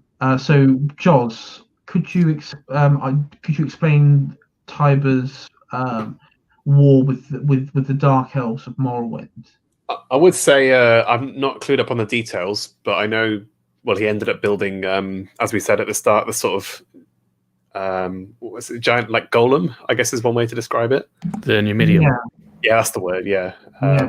So with the Heart of Lorcan in the center, which So this is quite interesting because he had a similar effect that he sort of had a similar problem Raymond had in the second Empire. Alien landscape and the Dwemer are very different. Not the Dwemer, the Dumner are very different. No. Yeah.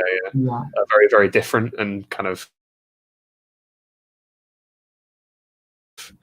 that he'd already conquered, and the rest of the world. Yeah.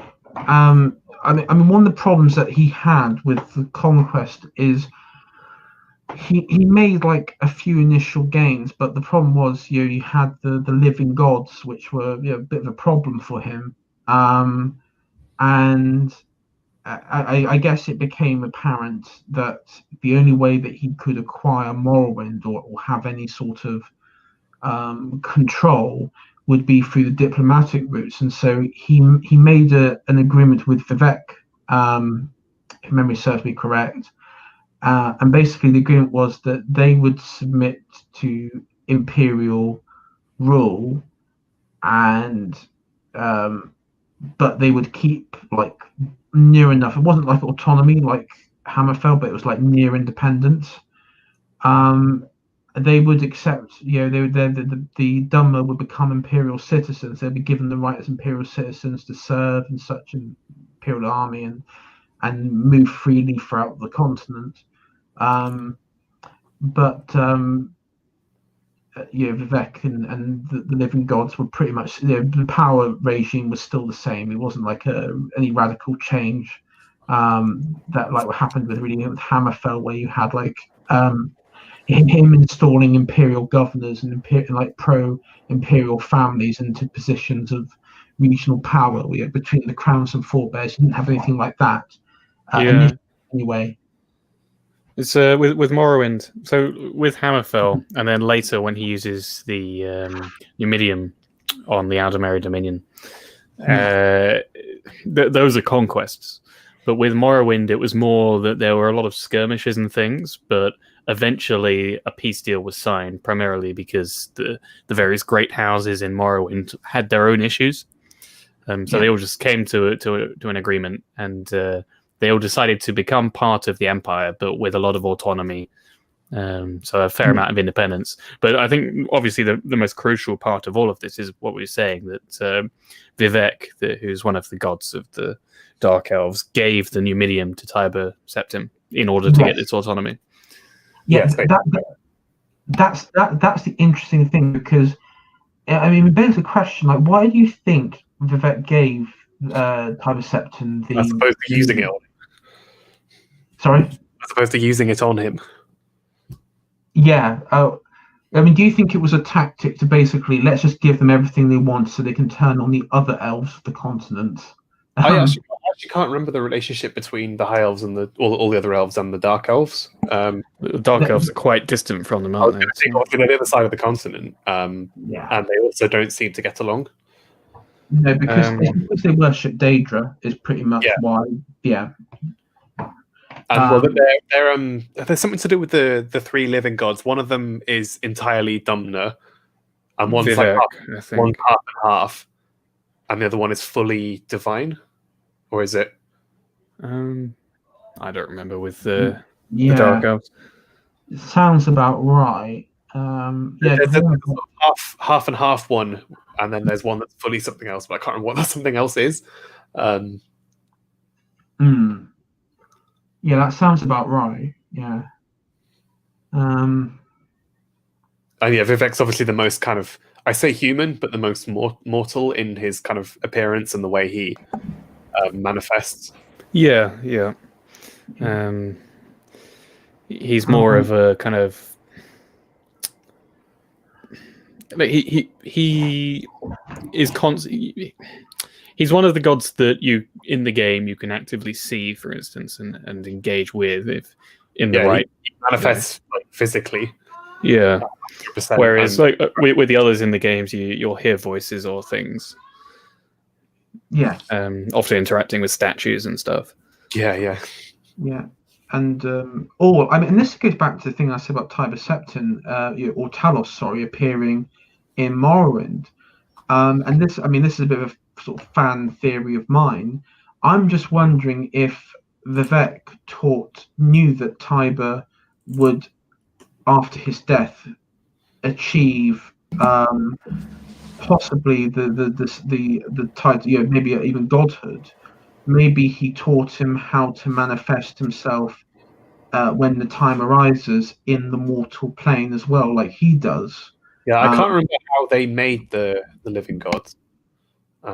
There was some ancient myth about it or story about it, but I can't remember exactly how because they were originally, they're not part of creation. They were made by elves. Yeah, it's something to do with Lorcan. I'm pretty certain it's something to do with Lorcan. Yeah. But and obviously Tiber is kind of made divine by the other original gods that are part of creation, not by the ones that were made. No. So that implies that he's more, I guess, natural rather than artificial as a god than the Dark Elf gods. Yeah, it's a difficult one because Tiber, upon his death, he takes on the place. So his I guess you say spiritual essence, the spiritual being sort of amalgamates itself with the remnants of Lorcan. And so you're not like the same person, but it's like the combination between two individuals, and what you have is this god, and we see this on the Daedric level because like Sheogorath is a combination of two Daedric princes, so it's not something like as unheard of. And obviously Malakath was originally part of another one of them as well. So you have this these sort of clear sort of divergences. Because there's some hints that the Daedra are actually kind of or part of the same thing, because when you kill them, they go back to the Wells of Oblivion and will eventually sort of reform. So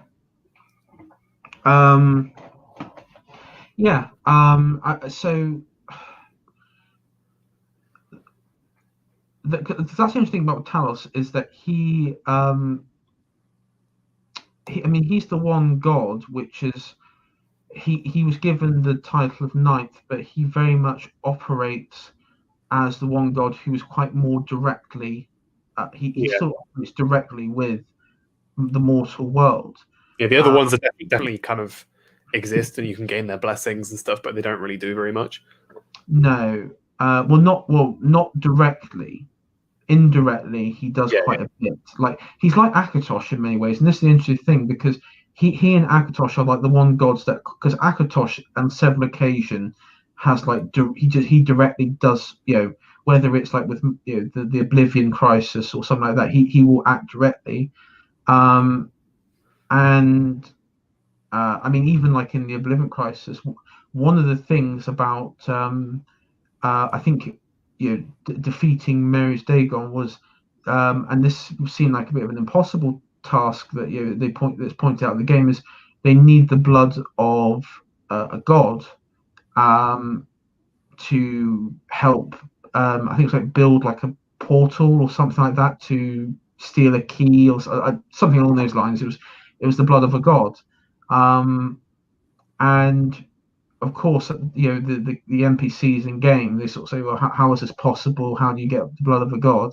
And there's someone came up with the idea, why don't you go to Saint Couture to Tiber Septim's old armor, which will have blood, and because he's a god, so there's the blood of a god. And again, for any of those people out there who say, "Oh, the eight divine, he isn't a god," well, that sort of disproves it in one foul swoop, because obviously it worked. You get the blood from his mortal body, but because he's become a god, it counts as the blood of a god. Yeah, exactly. Thalma propaganda. Yeah, Thalma propaganda defeated. BTFO'd. Debunked claims. Owning the Thalmor. Yeah. We have the fact checkers of Skyrim have found this claim to be untrue and invalid and all that sort of stuff. And disputed. Yeah, disputed claims. Yes. So, and this is where I sort of forget, because what happens? I don't know if you guys know, after Morrowind, you have Black Marsh and Elsewhere. Black Marsh, if I remember correctly, he sort of like conquers the coastline and just sort of leaves the interior to do whatever. The interior is a sort of horrible swamp full of horrible swamp creatures. So there's nothing there to really like take. Elsewhere is just full of the Khajiit. They're kind of nomadic, aren't they? They don't really have. Yes, they are nomads, but they do.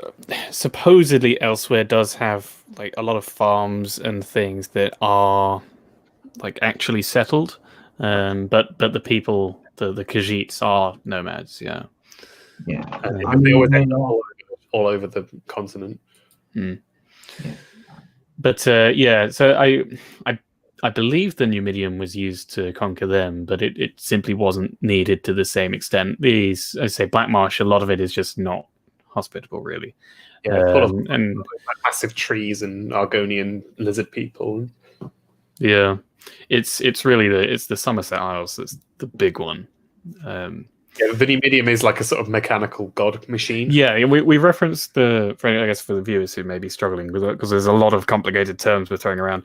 The Numidium we've mentioned a few times is basically this giant Dwemer being that the Dwemer made it to kind of be one of their gods, essentially.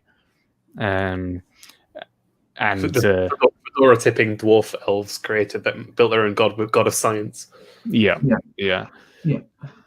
And because I mean, like, Elsewhere capitulates quite easily. I mean, I think I jokingly say, I think Tiber Septim just strolled in there with like a yarn, a ball of yarn, and just sort of chucked it around. I guess if you've never played it, the Argonians, Black Marsh, are kind of like lizard people, and the Khajiit of Elsewhere are kind of cat people. They're cat people who are very kind of thrifty, and they also like a lot of skooma, which is like a drug. Where they ride big cats, which are actually related to them in some way, like genetically. Yes, they do. Yeah, the most common Khajiit. Actually, I've just thought I'm just remembered from like ages ago. I may have read that one of the reasons why Elsewhere was conquered so easily is because they rely so heavily on the moon cycles, Yes. and for whatever reason, the moon cycles were off. Because and so they all panicked. When the cat is born, when the kitten is born, the phase of the moon say whether it's going to be a Khajiit or one of their like tiger mount things. Yeah, which they're more like so either there'll be Khajiit, which are like the sentient beings who can talk and with cat heads, basically. Yeah, and or if the moon is wrong, then they kind of just become cats. They're like giant, like I kind of use like beasts of burden or like war mounts, I guess. Yeah. And basically they're all panicking because the moon cycle had messed up. From what this may be wrong, but I'm pretty sure I remember this being the case. And as a result, this made them pretty easy to conquer. Yeah, I think also Tiber Septim, I think, because it happened in two occasions. I think it happened with Tiber Septim, it happened with the Olmeri Dominion, like post-Oblivion Crisis. I think with Tiber Septim, he promised to, I guess, help them, support them, maybe even stage a false flag event to acquire the province. But I know that he met with like their grand religious leader, which is like this lion, like a cat with like this like massive like beard and hair and like Rapunzel type hair and everything. And he met with him and sort of talked and did a bit of diplomacy as well, and basically said, listen, you guys are crap in every way when it comes to fighting. So let's just cut to what we the end game here and just say, listen, we're going to take your land and everything, but we'll just let you do whatever you want. Just don't fuck around, because we got to deal with the Olmeri Dominion. And I think the cat people just went, the Khajiit just went, okay, fine, fair enough. Because at that time the Khajiits weren't in league with the Olmeri Dominion for whatever reason, even though they had been. They had this plague, from what I remember, which kind of decimated them for a long time. Plus, as I think the moon cycle thing I mentioned, and as a result, it led to these two factions that were constantly warring. And kind of shortly before the Empire came into town, and the Empire's influence had been growing at the time on their borders anyway, but they finally managed to unite these two opposing factions. But then the Empire came in and took over. So. Because Elsewhere is two king. This is the thing. Like politically, Elsewhere is actually technically two kingdoms. Mm-hmm. And it's north and south. And you have this. I think it's the south is kind of more fertile area, whereas the north is kind of more like a desert almost. Yeah, that is. From what I remember, anyway. Yeah, that sounds about. Now, I was just reading on the law stuff. There was one major battle with the Khajiit, which was the sack of Central, which is I'll just see, where is the city of Central? I've recognized it. It's in Arena. It's one of the major cities. I think Central. Where is it? Arena being the first game that came out in 1995. Yeah. It's on the south. It's on like the south coast, and I think it was one of the factions that were more skeptical of the Empire. And basically, there was after the besieged Khajiit refused to surrender, one of Tiber Septim's generals ordered the Third Legion to attack the city of Central with free reign. So basically, it was go in there, loot, kill, rape. Well, rape. Presumably not rape. The cat people. Cat people. I guess actually some people probably into that shit. Mandatory cat girls. Send in Nick Fuentes, everyone.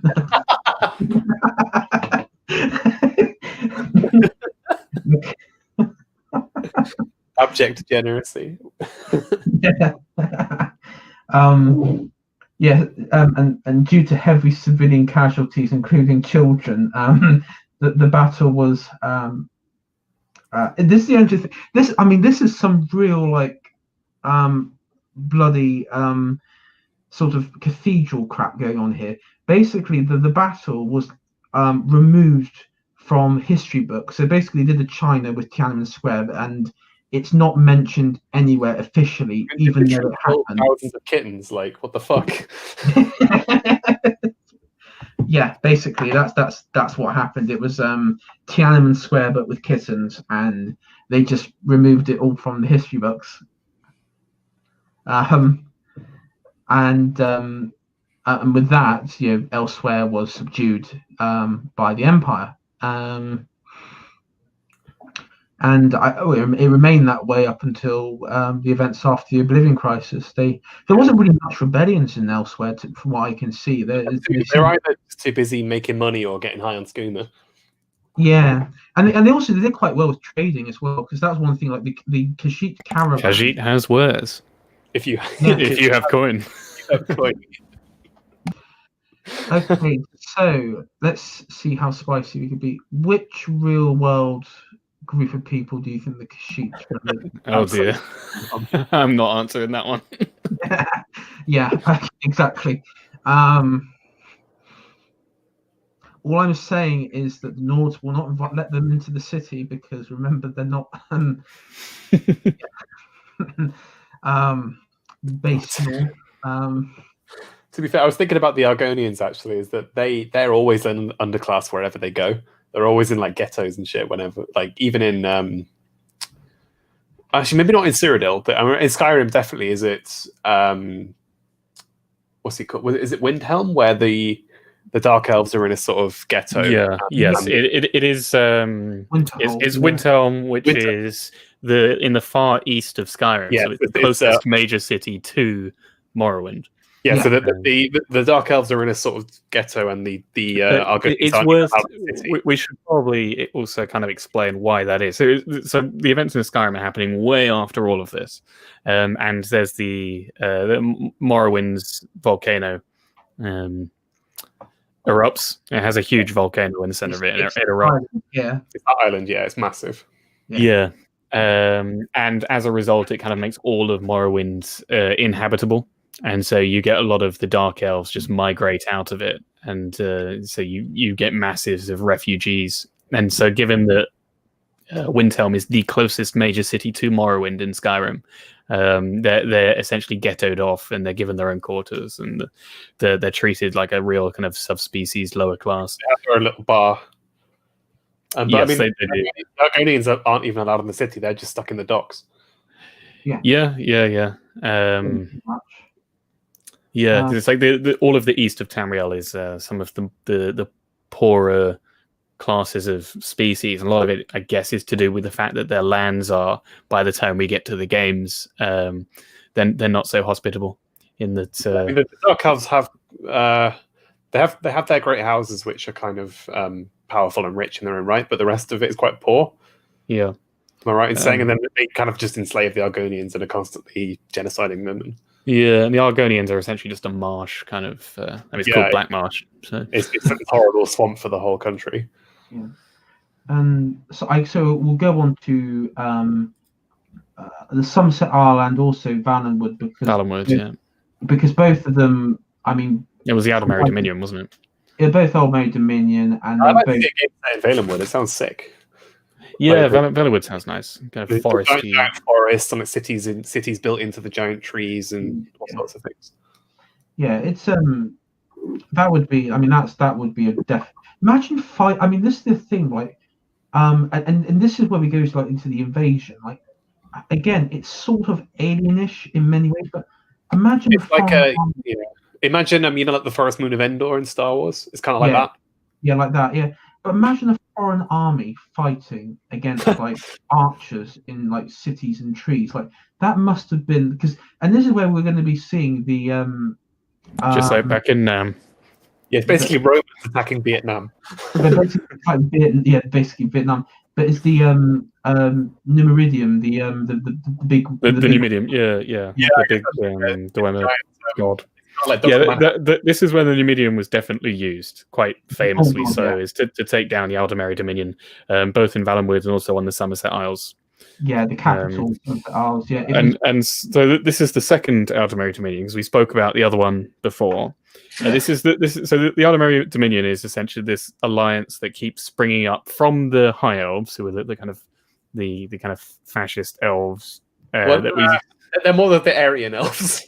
Yeah, I don't want to use a certain word on the stream. I don't know how. Well, I mean, the Falmor are a certain faction who believe that the High Elves are kind of superior to the other ones. Yeah. I mean, as I explained earlier, they're like a political organization on the Somerset Isles that keep coming into power, and they believe in Mer, who are elves. They believe that they're superior to men, and as a result, they want to wipe out men. And they often, when they get to power, they will try and form this giant alliance called the Aldemary Dominion, which includes Valenwood and also often elsewhere. Almost like Germany and Austria. I mean, we could make that comparison. But so this is the second Aldemary Dominion, and also there's another Aldemary Dominion that will come up later. One that is very significant, particularly around the events of Skyrim, that is worth talking about. But a lot of the reason why that later Aldemary Dominion pops up is because they've got all this built-up anger based on what the Empire do to take down this second Aldemary Dominion. And the events of the Oblivion Crisis as well has some effects. Yeah, that has because the Empire response was because there was like a weakening because the Falmor basically took credit for the defense of the Somerset Isle from Oblivion. I think there was I'm trying to think, because they defended the Somerset Isle from the Oblivion Gates, because this was happening all over the continent. And I think there was something about in Argonian or in Blackmarsh where the Argonians basically swarmed into Oblivion through the gates, and they basically just shut them all because they couldn't handle the Argonians' hordes. Yeah. Basically, the Daedra were like, "Oh fuck this! We're not under this." Like swarms of like horrible enslaved lizard people just like ran through these burning hell portals that were supposed to be used for demons to invade. But they just went back, started attacking the demons in their own realm. Yeah. Imagine like they look like petty Daedra just going to like their commanders and commanders going to Dagon and say, "Listen, Dagon, we got a problem." I mean, people. I mean, they're fucking mental, man. Yeah, it's like the little the sort of goblin things that shoot fire at you in Oblivion. Is it scamps? Scamp. Yeah. They go to the actual like Dremora demon things, which are kind of like Christian demons, I suppose. And then they go higher up to the actual Daedra princes, being like, "Guys, help!" Yeah, guys, help! And it's like you got Dagon saying, "Come on, guys, I'm giving you whole battalions of scamps." And you got all your the mages and everything helping you. What more could you do? There's a bunch. It's a fucking swamp, guys. And it's like, yeah, you don't know, man. You're not there. It's like Vietnam, yeah. You're not there, man. There's another Vietnam in Tamriel. Another Vietnam. Yeah, and but sorry, you're going back to the time of Septus conquest. This is the really interesting thing, because when he went on the conquest with Valenwood and in particular Somerset Isles, this was unlike Blackmarsh or this was actually difficult and a sort of more of a total war. This is total war because he knows the elves are not going to give in like the other ones did. He goes all out, Operation Barbarossa on them. Pretty much. Yeah, pretty much. And he uses, he combines the use of his pet dragon to a lesser extent in Somerset Isle, but also the Neridium, the giant robot, along with his legions, and which are swelled with numbers from all over that he acquired. He has and this is the thing, because one of the problems he would face is that the battle mages that the Aldemary Dominion have would have been the ones that would have kept the Imperial legions at bay. And so when he acquired the Bretons and the Dark Elves, he would have had his own battle mages. The Bretons are supposed to be the best at magic, but the High Elves are a close second. Yeah, the High Elves have a kind of a very. I mean, it's all kind of genetic, but they have this very unique gift, which adds to their aura that they are super beings and closer to the deities than man. But yes, they're extremely good at magic, and also they have a very strong navy. Being that they're on the Somerset Isles, and so a lot of this campaign against the Aldemary Dominion is at sea. A lot of the kind of land-based skirmishes, there's a lot of stalemate, there's a lot of waiting around, whilst most of the decisive conflicts come on the waters. And eventually Tiber Septim just goes, screw it, I'm going to use the Numidium. Yeah, because I got the impression looking at the lore that the Numidium was kind of like a replacement for him losing the voice. Yes. That if he hadn't lost his voice, we wouldn't have needed it. You could say that. Yeah, I mean, I think it was a replacement, but because he needed some sort of divine power basically to win. Yeah, I think he would have needed it. I mean, because the voice is so powerful. I mean, as you see in Skyrim, like it's so OP. Yeah. Yeah, but I mean, you know what he should have done? He should have opened up his console and just typed in TGM. Or maybe that's what he did do. Just spamming lettuces. See, when he finally figured that out, that was when he became divine. Yeah, that's when he literally he toggled God mode. Toggled God mode. Yeah. Just installed a couple of mods. Yeah, God mode mods. The Numidium was clearly a mod. Yeah, this is hacking it. Well, this is what we see on the lore. It says the imposing automaton had stomped his way through the Dominion. Eventually, that the Somerset Isles arrived not far from Alenor. The city was demolished and it surrendered within an hour. Yeah, I mean, if you look at if you in Skyrim, you fight these kind of dwarven giants, metal giants, and they are huge. They're like actual giants, and they are centurions, aren't they? Yeah, and they're just kind of like standard war robots, whereas this one's like a godlike one. So you can imagine how huge and ridiculous this one must have been.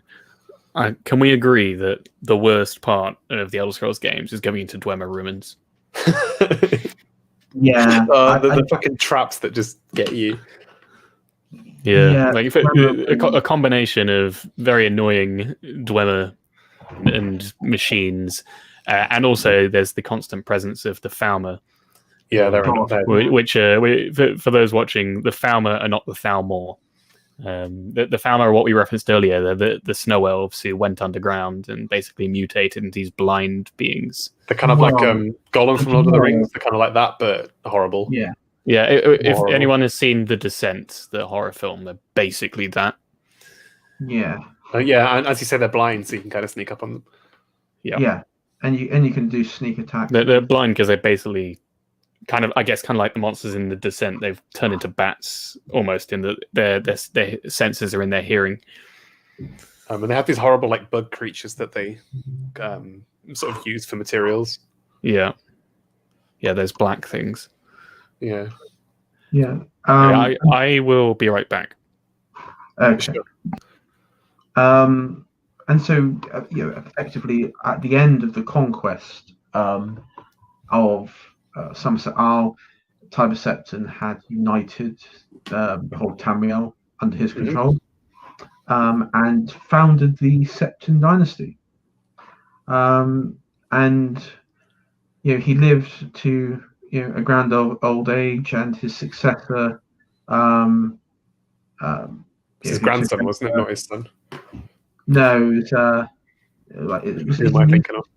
Sorry, I think it was niece or something like that. Well, took over, and they had like a golden age as well. So it was like a double whammy sort of golden age. Yeah, it was good times. Good times. And then you had like a few like shit ones in between, and then you had them. Shit ones where you had a few. You had a few rebellions in Hammerfell, probably over the old treaties. You had a few elves like doing some stuff, kicking up some shit and everything, and you had Morrowind doing whatever they want, and then you had like the Colovian estates, constantly causing trouble for the Septums, and you had like assassinations, like Dark Brotherhoods and all that sort of stuff, and your guilds like doing they were sort of I guess there's a reason why you have a load of kind of equally sized, equally powerful, but kind of different nations in the game. A sort of out of game reason is that in the first game, you basically, because obviously none of this has been established in the first game, which, as we said, came out in 1995, so it's a very old game. You kind of jump through these different cities one after the other. So it made sense for them to craft the lore around having these different nations on one continent that all have very unique settings and creatures that live in them. And no matter really what happened, even, I mean, this is like you could say legacy of Time of Septim was that no matter what rebellions or what happened, it wasn't like to leave the empire. It was just a revolt over local problems. It was mainly local things, and it still the empire itself still remained whole, and the mindset of the populace was still that they were citizens of the empire, and it was so much that they actually ended up referring to it not as like the Third Empire or the Septim Empire. It was just the empire, because that for them. That it's like he Type of Septim basically won, like he conquered the whole world, became world leader. Yeah, and of course their next ambitions, beyond Tamriel, beyond Tamriel, they went for things like Solstein. I think they even did like an expedition to try to do Yakuta, and then they did the famous one, which was Uriel's Septim. I think it was one of the Uriels where it was Akavir, where they set up colonies. Yes, they did. Yes, they colonized the New World. Yeah, but unfortunately, the New World decides to eat them. The New World was like our New World, like exploring the Mayans and the Aztecs or whatever on steroids. They were like evil snake people that would eat you. Well, I can't believe that you've thrown those in the same category as Solstein. Yeah, Solstheim is relatively nice compared to. Solstheim's just a little like cross between Skyrim and Morrowind. It's a tiny little island, really. The interesting thing with Solstheim is that the Nords, who, I mean, remember this was before the events of the volcano eruption in Morrowind. The only occupants on Solstheim at the time when the Empire first arrived were the Nords. Yeah. And then like the other like smaller like those goblin things, and then of course you had like maybe you had your odd like pirates, like Pirate Cove and such. So the population of Nords, and these Nords, the Solstein Nords, they are different completely. They are culturally. They're not racially different, are they? They're culturally different significantly. They're culturally different. I mean, they are nowhere near the same as the Nords are in Skyrim. They're a lot more tribal. Well, they're tribal. They worship, and this thing they're the only monolithic group of people in, I think, the whole Elder Scrolls, where they just worship monotheist, yeah. Sorry, monotheist, even. What did I say, monolithic? Oh. Yeah. I guess they are monolithic if they'll worship the same god. Yeah, it's Yeah, that's right. They worship only one god, and it's I think they call it the all creator, or the creator. That's how they. So it's like one god. And it's all like nature based, so they're sort of they only hunt like what they need, and they try and give back to nature. So it's a bit hippie-ish. A lot of it is because they're on an island that's in the cold north that no one really wants. They're protected enough from everyone else that they're able to just focus on this stuff. Whereas, of course, we've seen, as we've been exploring in this history so far, that on the continent of Tamriel, there isn't that luxury. People are constantly fighting each other. Yeah. The geopolitics of Solstheim. Yes. Yeah. A treatise. Well, that could be a very short treatise, to be honest. I mean, the only real major thing is what you implied earlier, was the eruption of the volcano in Morrowind, which led to a lot of dark elves going to Solstheim. It's like we were saying earlier about about Windhelm. Basically, what the Windhelm is trying to avoid happens to Solstheim, and the place is just covered in dark elf stuff. Yes, the Nords have become a minority in their own homeland. Yeah, yes. Demographic change is a real thing. And we can see its effects. You see effects, yeah. If only there was a political organisation that could exist in Windhelm, knocking on people's doors and put up cringe-worthy banisters and cringe-worthy posters on like, Yorkshire hillsides. Oh, sorry, I mean Skyrim mountainsides. Do I hear Skyrim is for the Nords? Yeah. Yeah. No comment there. If they're lucky, then that organisation could get attempts to get a sponsorship with, was it Honey Brew Meadery or something? Or perhaps Golden Glow Estate might jump in instead. Yeah. Yeah, it probably would as well. Well, if there's a profit to be made. I've just noticed something with this map. I think they put Whiterun in the wrong place. Oh yeah, it should be like underneath the S of Skyrim. Should it? Yeah, well, Whiterun should be on the other side of the thingamabob. What's it? The mountain. High Hrothgar. Yeah, High Hrothgar. Yeah, should be to the west of it, shouldn't it? Or to the northwest. Yeah, I said like just under the S of Skyrim. Yeah, it should be about here, really. Ideally, it should be. About here. Well, I mean, like right, just down from High Hrothgar is it Riverwood or that first village you go to? Yeah, Helgen. I think no, not Helgen. Helgen's on the south of High Hrothgar. I think that map is older than the Skyrim game. I think that's the Oblivion map. I think that makes sense. Is it? Oh, okay. Because I think I actually had one with when I got because I had the game on Xbox 360, and it came obviously in the little disc. But also, Markarth is far too central. Yeah. Markarth should be. Yeah. One thing I was thinking, like, and this is something that Todd Howard, I think, points out in several interviews that he's always been frustrated with Skyrim, was that in reality he wanted. As each Elder Scrolls game went on, he wanted the scale of the provinces to, I guess, increase in size because, Cyrodiil is bigger. It's like landmass size. It's a lot bigger than Skyrim, but in reality, Skyrim, the game itself, is actually bigger, like landmass in game, than Oblivion is. So in reality, I mean, like he was talking, I think he referenced like next Elder Scrolls game. Like, let's just say it's in Hammerfell.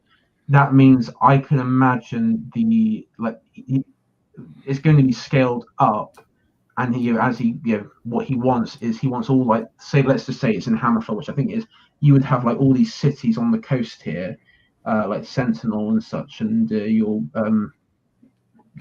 ones here and everything. They would actually, instead of being like sort of towns with like 20 people walking around in them, and these are cities, they will actually be like proper cities. Cool. Yeah, well, if we're lucky, it will be just as successful as Skyrim was, and it will define the next generation of open world games, open world RPGs. And Bethesda, they've had some poor releases in recent years. Fallout, especially, has been abysmal. Right. Yeah, exactly. And but if they really work on this, then they could make that game. They've been bought by Microsoft now, haven't they? Yeah. So, and though one thing to note is, as I say, all of the leaks that we're hearing suggest it's Hammerfell and High Rock. So maybe the size might not increase that much because there's two provinces rather than one. Well, what I will say is that they do have a history of large games. So there's Elder Scrolls 1, which is Arena. As I said, that's jumping between the various cities in the various nations. But Elder Scrolls 2, which is Daggerfall, that's huge, isn't it? Is the size of Britain, But it's all procedurally generated, though. Yeah. Yeah. So it's not actually handcrafted. It's all algorithmically made. Yeah, I feel like I think it's fair to say most people, when they're talking about the Elder Scrolls, are really, when they're talking about the games, it tends to be Morrowind, Oblivion, Skyrim. Yeah, exactly. Yeah, so Yeah. Morrowind was where they scaled it down, but the trade off for that was that they made everything kind of handcrafted, rather Yeah, than everything was properly detailed and Yes. purposely built. Yes, all the dungeons were unique and everything like that. Yeah. JD's just put an interesting comment. He says that they need to make your in-game choices matter again. Yeah. So it's a fair point. Yeah, I mean, they could do like a Fallout New Vegas where they have the different quest endings and stuff. Yeah, I say that the fear is that the games are going to get more and more streamlined, and as a result, it will lose a lot of its charm. Though, before we quickly move on from this map, because we were talking about Skyrim's geography, one of the things I've always found odd is why the imperial capital in Skyrim is Solitude. Yeah. Which is in the right far north. Yeah, for those unfamiliar, so the capital of the empire is Cyrodiil, this central yellow province, and Skyrim is the blue province just north of it. So you'd think that the city that governs Skyrim on behalf of the Imperials would either be smack bang in the center, like Whiterun, or in the south, like Riften or Falkreath. But instead, they've got the furthest north city, Solitude, and I guess their reasoning is that they have a well, it's close to High Rock. It's a dock there. I can tell you why that is the case, from a law point of view, anyway, that I could see. Basically, because it was quite in the law, Solitude's meant to be like one of the most Windhelm. It's meant to be like one of the populated cities. It's on a giant ledge over a cave. It's a very beautiful city. Yeah, it's a very beautiful city, but it's also meant to be like a very heavily populated city. Like, you forget the game for a second, maybe like a very heavy populated city, because it's a port city, as you said. But also, one of the empresses, and I think it's the one that's like got into bed with like all the like necromancy stuff, like the Wolf Queen. Oh yeah, she was empress, or she was like, was she empress? I'm trying to think. There was an empress who married the king of Solitude, and then it just became like, like the Prince of Wales. It sort of became a tradition where Solitude was the imperial capital because of that royal marriage, and so whoever held the title Jarl of Solitude would be like the High King, and would have like some sort of marriage relationship with the imperial family, whether it was the Septim or the Medes. There would be some sort of relationship there. So I think it's like a Prince of Wales. I always saw it as like a Prince of Wales sort of thing, where it was a title which is just carried on via tradition.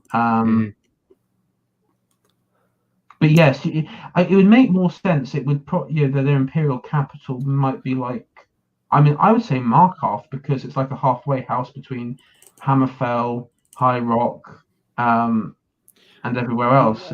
I'd say it would make sense for it to be Whiterun, because it's right in the center. It determines where it's smack bang in the middle of the trading roads that go all over Skyrim, and it's on the plains in the middle, so it's easier to administer. And it doesn't take anywhere near as long to get to there from Cyrodiil. I think a lot of people try to argue that Solitude is chosen because of its docks and because the East India Company is based there. But if you look at the logistics of sailing from Cyrodiil, the East Empire Company, if you look at the logistics of trying to get from Cyrodiil to Solitude, that's no easy job. No. I mean, maybe from Morrowind, if they had a lot of stuff in Morrowind, but I don't know. Yeah. Well, Morrowind at the time of Skyrim is uninhabited, or largely uninhabited. It's and also, as I say, in the time of Skyrim, they've lost access to Hammerfell, haven't they? Yeah, I mean, I think from the Solstein DLC, we know that Vardenfell, which is the people who don't know that it's the main island that was with the volcano, that is uninhabitable. But from what we understand, like the borders are still inhabited with various house clans. So there's one there's a mission where you have House Redoran, which is the ones that are controlling Solstein, and there's an assassin from a rival house in Morrowind who are pro-imperial, who are very heavily pro-imperial, and they sort of operate within mainland Morrowind. But you also find out that to the south, like to the southern part of it, the Argonians are invading and basically, killing, looting, enslaving as well. You're doing what they did to them, getting reparations. Getting reparations. So, I mean, at the time of Skyrim, Morrowind is in the Dark Elves in a pretty bad place. Yeah, I mean, it's technically kind of de jure. It's part of the Empire, but for the most part, it's not considered to be part of the Empire. Yeah, from what I can see, it depends. You've got House Redwin and it's House. It begins with a T, and they're like the pro. I mean, House Redwin are sort of more like, I guess say like, I wouldn't say pro independence, but just like pro like localism sort of house. And then the other one, which is the one I'm thinking of, that are sort of like disliked by many of the other houses. They're sort of more sort of pro-imperial, sort of global looking house, and they're the ones. I think it depends whoever has like leverage of power at that time sort of determines where Morrowind sits. I mean, I know there's been like debates whether or not Morrowind should be classed as an imperial province still. I don't know, because I think de facto, the Empire at the beginning of Skyrim, we just, if we want to talk about real strength, it's just Cyrodiil, half of Skyrim, and High Rock. Yeah, pretty much. That's where it comes down to at that stage. And the half of Skyrim, I guess, also explains why Solitude is where it is, and also why Whiterun ends up being where it is. I guess it's purely for in-game practicality, in that they want all of the west part of Skyrim to be Imperial, all of the east part of Skyrim to be Stormcloak, and Whiterun right in the middle to be neutral. Yeah, it also plays into like some previous, I guess you say previous civil wars within Skyrim, because like if you go back to the interregnum period, Skyrim was actually divided between east and west, and that's how like and then you had the emergence, of course, of like Elder Scrolls Online, where they sort of reaffirmed that. So it was Eastern Skyrim that joined the Ebonhawk Pact that we saw between like the Nords and the Morrowind, some of the Dark Elves and some of the Argonians. But High Rock and Hammerfell and the Orcs, and even like part of the Reach and some of Western Skyrim went to the Daggerfall Pact. So the East-West divide seems to be quite strong. It's what makes the pact with Morrowind even weirder, is that I just remember the guys in Windhelm fucking hate elves. Yeah, like, they specifically like just want to kill them all, basically. Yeah, although to be fair, that may just be something that's recent to Skyrim. Well, no, because they consider themselves more to be descendants of the original Nords that arrived, who were the ones who genocided all the snow elves. Yeah, Joz, I want to say to that is that their hatred for the Dark Elves is not so much racial, though. It's actually down to they view them as possible Imperial spies and pro-Empire. And also the huge amount of refugees, as I say, that are coming in. Yeah. So I don't. Pretty racist to me. I think because we forget about like their hatred is mainly because it's like mass paranoia of Imperial spies. But the funny thing is, the innkeep on the Grey Quarter is in fact an Imperial spy. So they're sort of half right, but so I guess we'll sort of go through Legion. We talked about the Legion as well. It's basically Roman. Yeah, this is the heart of why it's so successful, and not just Empire, but it's the Legion. It was the backbone. Yeah, I mean, there's three core components to the Legion that I can see, like, and this, I don't know about if you agree with this, but first is the Colovian estates and the Colovian warlords. Second, it's the Nords, like massively, and third, it's the Red Guards, Yeah. but also along with, I mean, maybe as a fourth one as well, the Orcs, but mainly the Red Guards. So like I said earlier, the taking of Skyrim and First was so important because they provided the backbone of the military. Yeah. I guess there's also the Imperial Battle Mages, which are their own kind of separate thing. Yes. Yeah, they kind of wear normal legionary out armor, but rather than a helmet, they have a sort of mage's cowl, sort of head thing. Yeah. But yeah, I mean, like the Nords and such, they were, and the Red Guards, and they were the ones that would provide just the raw numbers to take on, places like the Argonians and Morrowind and the Old Merry Dominion, because obviously without them, they wouldn't have been able. You couldn't have relied solely on the Imperials like the Colovians or the Nibin Bay levies, because they just wouldn't. They wouldn't have.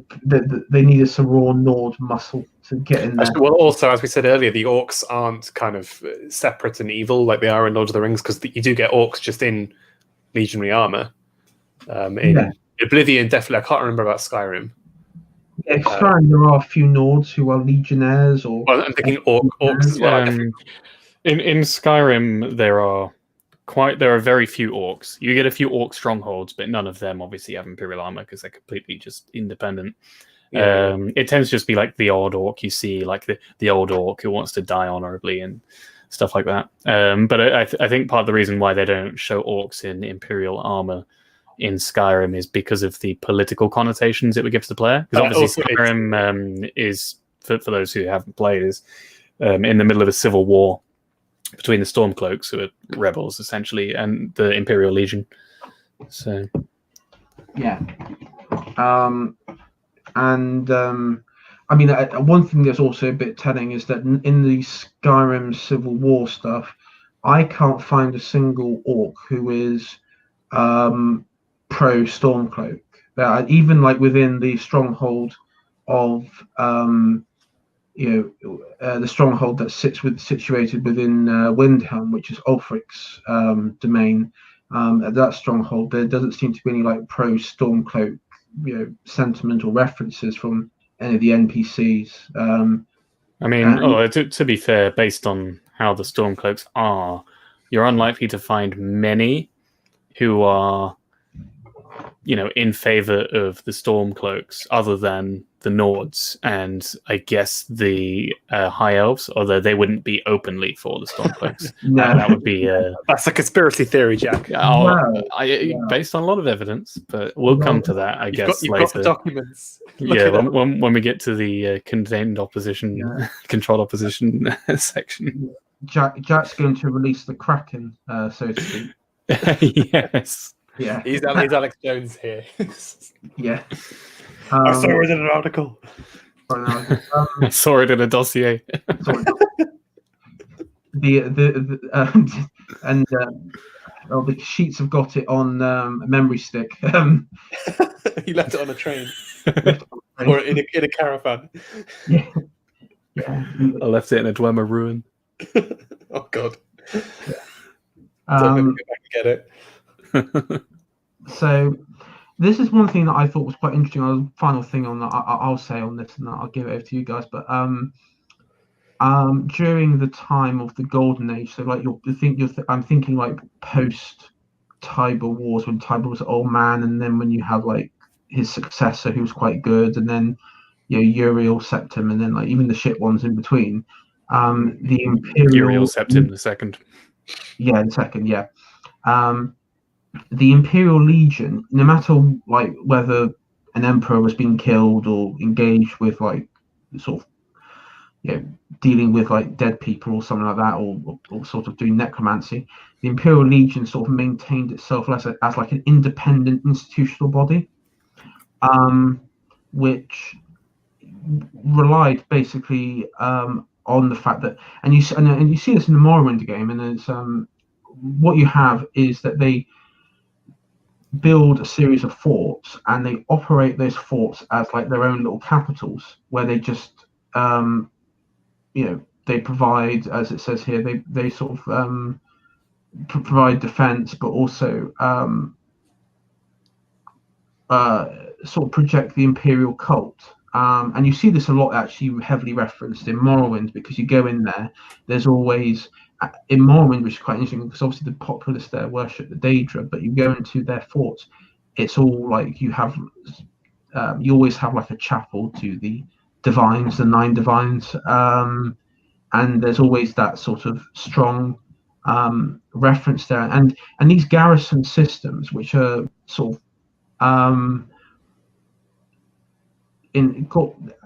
there's like this is really interesting, because you see like the political nature of it, because in Cyrodiil there's a heavy I mean, if you look at a map of like all the forts, you'll see there's like a ring of forts around the capital, and then there's ring of forts along the roads, and the same things in Morrowind. Morrowind has a lot of forts, like a ridiculous amount of forts. Supposedly Black Marsh also has a lot of forts around the outside, but then you go to Skyrim, they don't really have that many forts, and so you think that the Empire itself, and the Legion, they knew where the potential trouble could come from in the future, and that's why they say, it's emphasized here, they maintain a strong presence in Morrowind throughout the Third Era. So for them, they thought Morrowind would be the problem that would sort of problem. The fact that Morrowind was so much more autonomous, perhaps, played a big role in that. Whereas, with Skyrim, if the Nords were playing up or whatever, they had direct control over the area. Whereas in Morrowind, they could only exert their influence. Yes, and so that gives you a clue that because in many ways, him and his successors reneged on a lot of the treaties with Hammerfell, because Hammerfell pretty much, by the time of, let's say, Oblivion, was pretty much had the same sort of status as Skyrim and High Rock. They didn't really have that whole independence thing, because it's sort of because of the various rebellions that happened afterwards, but also the constant conflict between the crowns and the forebearers, and the Imperial propping up the forebearers as like the favoured faction for them, which sort of alienated one side to such an extent that there was like one side who had more political power than the other, because they had like the cities and the coastal regions, and the crown were pretty much forced into the deserts, which had little to no net benefit for them, any financial benefits or any sort of agricultural benefits. So so you see like some serious sort of I guess you would say sort of Machiavellian style sort of internal politics, where they know how to choose which faction to enact their own policies through in these provinces, which are they don't have that same level of control over. Yeah, there's a sort of power creep, I guess, from the or influence creep, I guess, from the Empire in Hammerfell. Yeah, they're definitely, but of course, it never really happened in Morrowind. Probably down. I mean, I would say it's 100% down to the living gods thing. Living gods. I mean, the houses are also fiercely independent and competitive with each other. Yeah, and I mean, I think that was just again those combined things like the houses and such. It was and also the alien terrain itself probably meant it was unable, and also the fact that the houses were so divided and would regularly host like red weddings sort of style events with each other, and hire dark Dark Brotherhood and assassins against each other. If they wanted to expel the Empire, they would have to. All the houses would have to unify, which would be an impossible task. And improbable.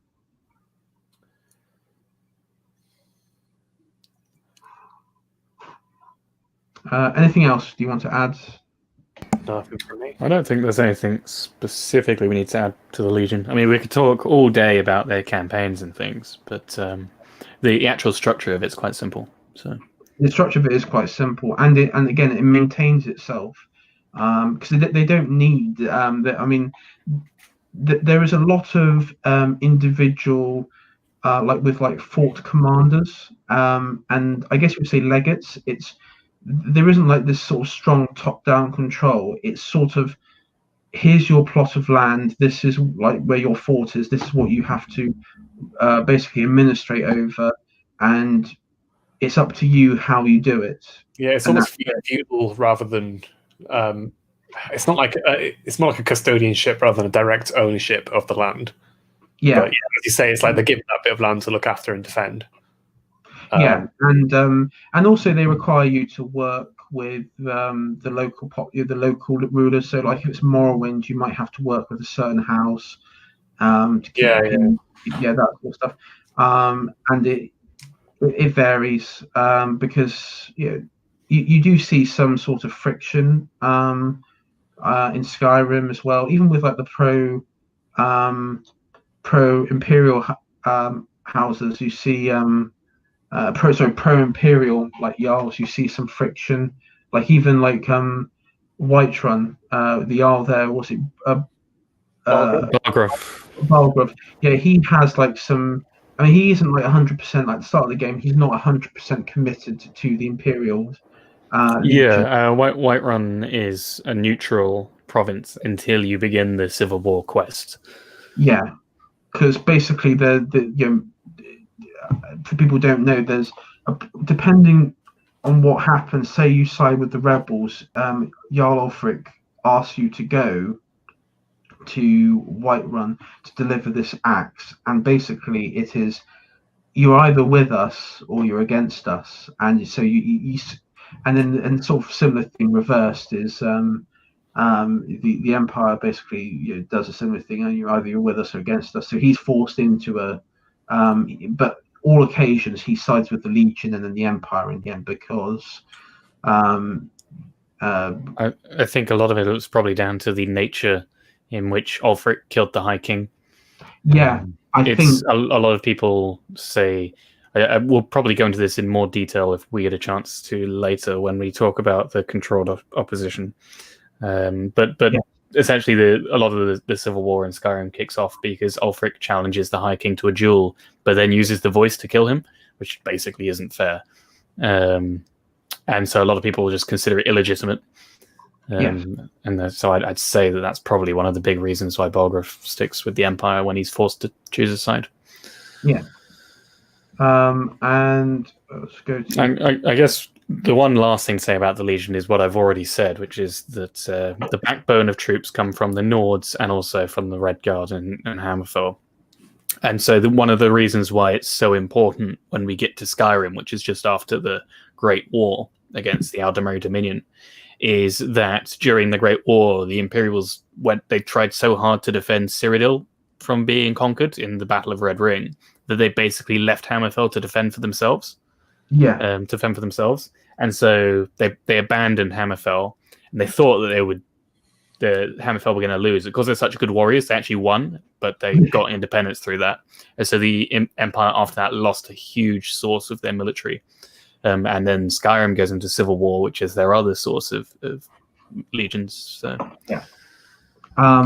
I say we talked about the religion stuff quite a bit. I mean, these are the official gods of the Empire up until, of course, the Great War and the White Concordat, where Talos is removed. So the Oblivion Crisis birth, because that kind of sets the stage for that. Yeah. Well, with Talos, the controversy, I guess, to very briefly put it, to explain it to anyone who doesn't know. So Talos, as we've established, is Tiber Septim. He's the guy who becomes emperor and creates the empire. So he is considered divine. But because of the way that he conquered the Somerset Isles, combined with he's the Numidian, this giant Dwemer god, essentially, combined with the fact that the High Elves think that they're superior to man, after this Great War, which is just before Skyrim, between the Aldemeri Dominion, so the Thalmor, High Elves, and also the Empire, there's this kind of peace treaty that's signed called the White Gold Concordat. Sort of like Versailles. Yeah, it's the Empire. It's kind of a Versailles, but it's for a stalemate. Like, yes, but the Empire's in a really bad situation at that point. Yeah, it's like so basically the Aldemeri Dominion were winning the war, but like right at the end, the Empire managed to come back and win a few decisive battles, and then this kind of forced the Aldemeri Dominion to come to terms for a stalemate. But because the Aldemeri Dominion were in such a strong state relative to the Empire, the White Gold Concordat, which is their peace treaty, leans heavily towards the Aldemeri Dominion. So towards the Thalmor, and as a result, one of the things in this treaty is the banning of the worship of Talos, which is why Joz said earlier there's either 8 or there's 9 divines, depending on who you ask. Although people will call me biased towards the Imperials here, this enforcement of this worship, it's not enforced. So people can still in secret worship Talos, but part of the problem is that in Skyrim, whilst it wasn't enforced, the Stormcloaks kicked up a fuss about it, among other reasons. And as a result, a lot of the Empire was forced to go in and put them down. And this forced the Empire to crack down and say, right, you've got to stop now. So actually, the Stormcloaks made it worse. But I'll come back to that later. But we're that's gonna get Talos, essentially. Yeah, we're going to get on to the, I guess you could say, the sort of subversive elements that the Aldemeri Dominion would use to break up the Empire, sort of piece by piece, and active measures. Yeah, that's right. Active measures to demoralize it, which is banning the worship of their founder is like a massive demoralization tactic. Yeah, it's like if you conquered America and banned mention of George Washington or Abraham Lincoln or something. Yeah. And if you can follow that up by inserting an agent in to create a civil war and force the Empire to lose their other major source of legions, then that would be quite a blow, wouldn't it? Yes. But we'll come to that. I also just did put this in because architecture. Yeah, it's very varied. It's the architecture. Yeah, so this is like, I believe this is Somerset Isle, so this is like their architecture. Where's that from? Is that online? Is that from online? Yeah, it's online, yeah.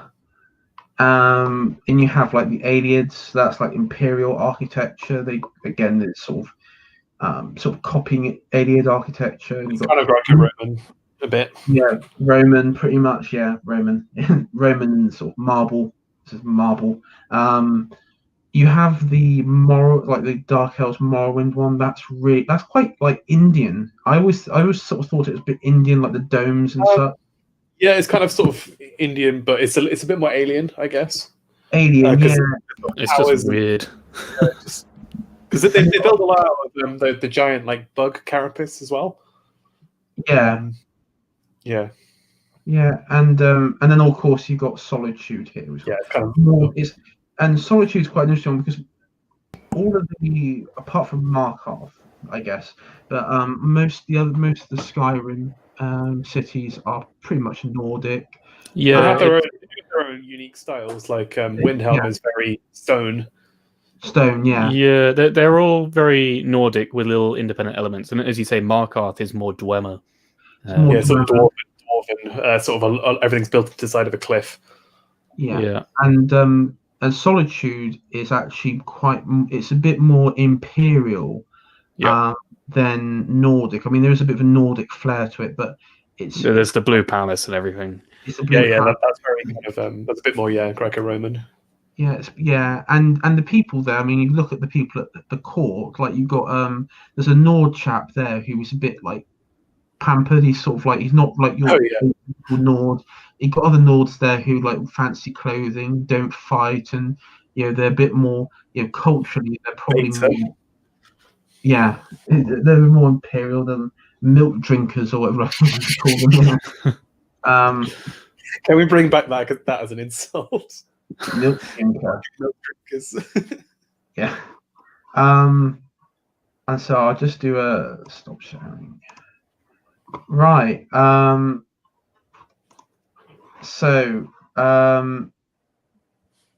yeah. So, Jack, we'll just talk about because we're coming to the end of the Empire. But one interesting thing, I'm just going to sort of sum up here before we go on to the Thalmor demoralization active measures. And this is something I thought about. I guess why the Thalmor hate Talos so much is it's not so much because of what he inflicted upon them in the original conquest, but what he was able to achieve. Because you think about it, he was able to effectively take on the Omo Dominion, slaughter and sort of sack entire cities, subdue them, live out an old, to old age, and then upon death ascend to godhood. Bearing in mind, what is the one thing that the high elves historically have a massive chip on their shoulder with? It's the fact that they weren't given the status of Aedra and the other multi-dimensional beings. And so one of their greatest adversaries, the ones that sort of slaughtered their people, was able to achieve what the high elves were unable to achieve for centuries throughout the various eras. And so I think the deep bitterness is not just like what he was able to achieve. It was the fact that he was able to achieve godhood without and the fact that their bitterness, the fact that they the fact that their entire existence is because they didn't achieve that sort of what Aedra and even elements of Daedra could achieve. Yeah, that makes sense.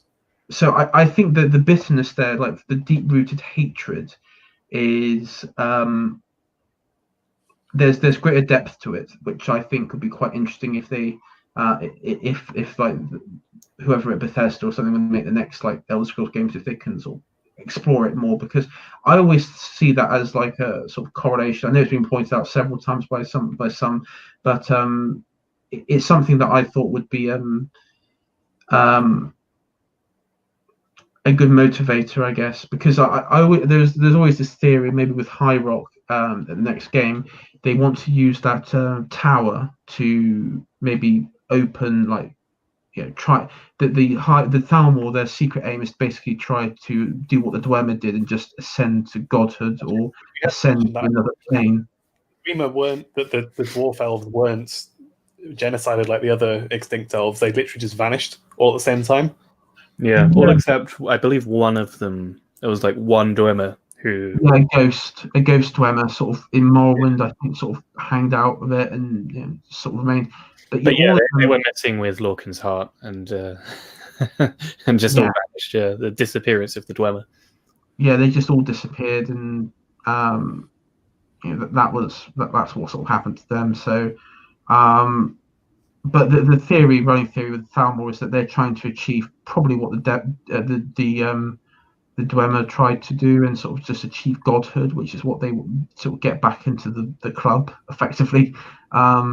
And so they might use like High Rock, and might try and invade High Rock to use that tower, that the Daggerfall. Is it Daggerfall Tower, or the one of the oldest structures which has some like these towers that are kind of all over the continent. There's the White Gold Tower in Cyrodiil. There's a big one in Summerset Isle itself. And as you say, there's one in Hammerfell too. Yeah, so that might, I think, and of course, you remember what they managed to stop. The Hammerfell managed to stop the Old Merry Dominion, so it might explain why they sort of their tactics. But so yes, that was my reason. But so Jack, could you explain to the viewers what we sort of referenced it, but why the Stormcloak Rebellion isn't as organic or as real as it sort of appears to be when you first sort of learn about them, because there's actually it's all constructed, and it's all controlled by the Thalmor. So could you explain sort of the backdrops that, and I'll bring up the proof for that. Okay. Yeah. Well, before we jump into any dossiers or anything, maybe we should set the scene, and we'll say we've already touched on it. The Great War, I guess. Yeah, the Great War. So we've brought up the Thalmor, these high elves who, this political organization of high elves from the Somerset Isles who believe that they are superior to men, and their alliance, the Aldemary Dominion, which includes the Somerset Isles, Valenwood, and elsewhere, or very often. So they once again form, and they once again go to war with the Empire. And this war ends up being called the Great War.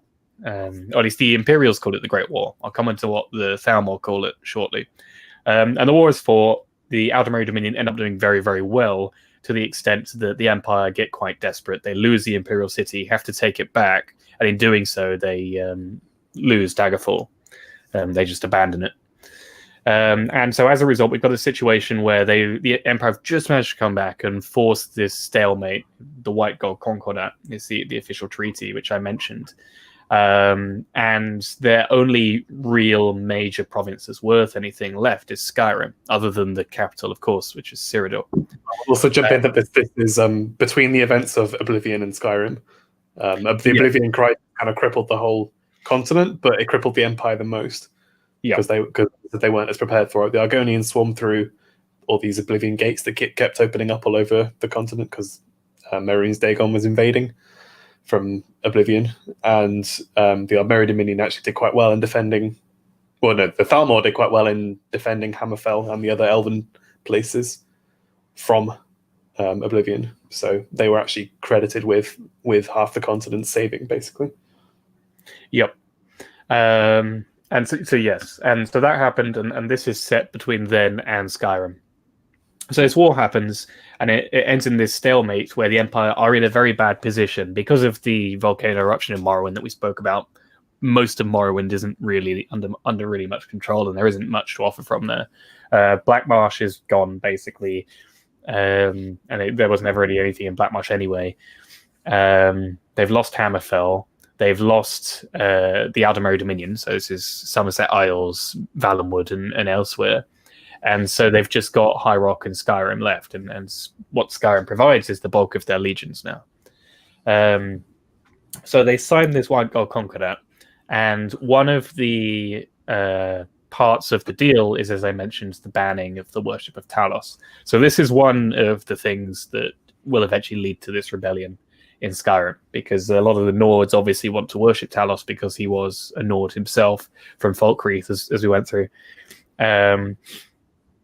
And I guess we've already mentioned how this would be good at disuniting the Empire and sowing the seeds. The Empire themselves, as they don't really enforce this until the rebellion kicks off.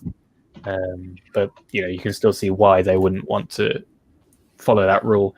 But also, crucially, there are two of the figures that are present at the signing of the White Gold Concordat are two of the major figures in the upcoming Skyrim Civil War. So you have Ulfric Stormcloak himself, who ends up leading the Stormcloak Rebellion, is present.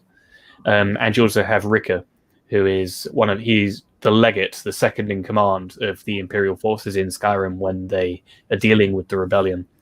So you have two members from both sides there. They both have very different takes.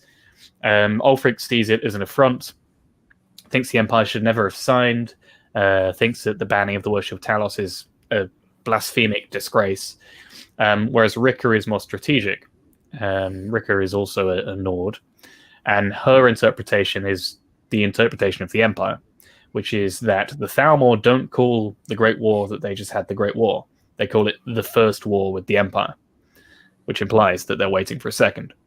And so what we've got currently is this period between this war that's just finished and an upcoming war between the same factions. And so it's quite easy to look at Skyrim and see it as a proxy war between the two powers, with the Empire being the Empire. And whilst the Empire are technically backed up by the Thalmor in this situation, in that the Thalmor are helping to administer the Empire, and they have Thalmor judiciaries walking all over. There's an embassy as well in Skyrim. Yeah, there's the Thalmor embassy in Skyrim, and it will be in every province in the Empire, and they have Thalmor agents walking around arresting people who are worshipping Talos and all this. And so technically, on paper they're on the side of the Empire, but in reality they'll be wanting the Stormcloaks to do well in this war. Yeah. Reason being that it means that the Empire is weakened once again, and they can invade. But more importantly, there is evidence that they potentially started this rebellion. And the best evidence for this is in the Thalmor embassy we've just mentioned. It is this dossier on Ulfric Stormcloak here. We've got the dossier. we have the dossier. So maybe, do you want to read it out? Yeah, so this is a dossier that is found in the Thalmor embassy, and it's in the chest in the interrogation room. You would have thought they would have had it somewhere a bit more secure, but hey, this is what you got. And it's also, for a side note, there's a dossier on Esbern and Delphine. Yeah, Delphine is the leader of the Blades in Skyrim. Right. The Blades, I'm surprised we haven't mentioned the Blades very much in this. We have, kind of. We did briefly mention them. They're essentially the agents of the Empire who protect the Emperor and stuff. But they were forced to disband during the White Gold Concordat. Yeah, because they're underground in Skyrim. Yeah, during Tiber Septim's time, again, you go back to this conquest. The Blades have origins with the Akaviri because they're like the samurai. They have the samurai armor and samurai swords and the katanas and everything. During the I guess you could say the conquest and the sort of subduing of the provinces, they were used as sort of spies, I guess. Spies, agents. They sort of work essentially. And they sort of, they were, they're a human, sort of pro-human, pro-man. Sorry, I should say pro-man backed organization, and they have a deep sort of mistrust of elves anyway. And they played a big part in the opening of the Great War, in that they were very skeptical of the Aldemari Dominion, and went out of their way to cause them a lot of trouble. And this is part of the reason why they were forced to disband in the White Gold Concordat. Yes, because what you see in Skyrim is basically the Imperial Secret Service, I guess, is called the what they call the Octave Oculatus or something like that. Yeah, Roman name. Yeah, Roman name, and they're basically beta versions, really bad low energy beta versions. The Chad Blades versus the Virgin Penitus Oculatus. Yeah, and it's really good because the Dark Brotherhood quest, you can actually sort of just wipe them out in Skyrim. You can, but as I say, they do have cool armor. So it's like regular legionary armor, but it's got red kind of highlights. Yeah, and black. It's like black as well. I do like their armor though. I will say it's quite quite good. It's a lot of black. Maybe red. Hugo Boss black. Crazy conspiracy theory there. Could be compared to the Praetorian Guard, but they're not really political as far as I remember. They don't really tend to... And they don't wear purple, so they don't know. No. So this is the dossier of Ulfric Stormcloak, the Thalmor dossier, and this is what the content is. So this is the evidence. This is the unquestionable evidence. So first of all, it says on the top of the thing: status, asset, uncooperative, dormant, embassy level approval. Okay. So the description: Jarl of Windhelm, leader of the Stormcloak Rebellion, Imperial Legion veteran. I mean, this is things because of course, as we mentioned, Ulfric was in the Imperial Legion during the Great War, and he was a veteran. So this is the background. Ulfric first came to our attention during the first war against the Empire, when he was taken as a prisoner of war during the campaign for the White Gold Tower. Under interrogation, we learned of his potential value, son of the Jarl of Windhelm, and he was assigned as an asset to the interrogator, who is now first Embassy Elwyn, who is the ambassador for Scotland. You see, so this is his handle This is the person who handles him as an asset. He was first made to believe information obtained during his interrogation was crucial in the capture of the Imperial City. The city had in fact fallen before he had broken. So yes, this is quite an interesting tactic. They sort of interrogated him, got information, and then basically guilt tripped him into believing, or sort of like made him believe that his information helped the demise of Imperial City, even though it happened before. So this was like their way of breaking in. Was breaking him, but also sort of gaining sort of further leverage, because now he's sort of crossed the Rubicon in that he's gone from basically just a prisoner to effectively an agent near enough. I guess if he believes that he's already betrayed the Empire, he's more likely to. Yeah.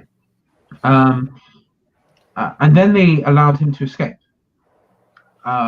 So there you go. They allowed him to escape. After the war, contact was established, and he had proven his worth as an asset. The so-called Markarth incident was particularly valuable from the point of view of our strategic goals in Skyrim. So, post-war, the Markarth incident was basically, and this is about we talk about the Reachmen. So basically, what happened was during the Great War, the Imperial legions in Skyrim had to go. All the legionnaires had to go south into Cyrodiil to fight the elves. And Markarth was left pretty much undefended. There wasn't really much defense apart from a few Nordic sort of garrison in Markarth itself. The sort of hybrid Bretons, elf, Reachmen, who really disliked the Nords, rose up in revolt and took control over Markarth and the Reach. And they had their own king, who again I forgot the name of he features in Skyrim as well. He's a prisoner in one of the Silverhand mines. Yes. Yeah, and he rules for about, I think it's about 4 years. Like it's quite a long time actually, and up until like after the end of the war. And at this point, Ulfric, who is at this point, who we assume that his father passed away, so he becomes the Jarl of Windhelm, decides that he's going to lead a sort of liberation attempt, you could say, and reconquest attempt over the Reach. And he assembles Nords from all over Skyrim and his realm. And he's there to assist the exiled Jarl's family, who is the ones that currently rule over Markarth in Skyrim. And he goes, he uses the voice, like shouts through the walls. Yeah, and he takes on Markarth and everything. And he's supported in this by also the Imperials, because the Imperials say, well, you can, if you take Markarth, we'll allow you to worship Talos in Markarth and in the Reach. And this is where it gets interesting, because the Thalm will come along and find out, and they say, hold up, hang on a sec. No, you're not allowed to do this at all. This is against the White Gold Concordat, and you're not allowed to. You must stop. And so what happens is he's forced, effectively, him and his lot are forced out of the Reach after they've sort of reconquered it for the other Nordic family. And what happens was the exiled Jarl's family that controlled the Reach regain control, and with the help of the Imperials remain in control of Markarth, while the Forsworn, who were the ones that are forced out, sort of dot the landscape around the Reach. The hill forests. Yeah, take the hills and everything. And Jarl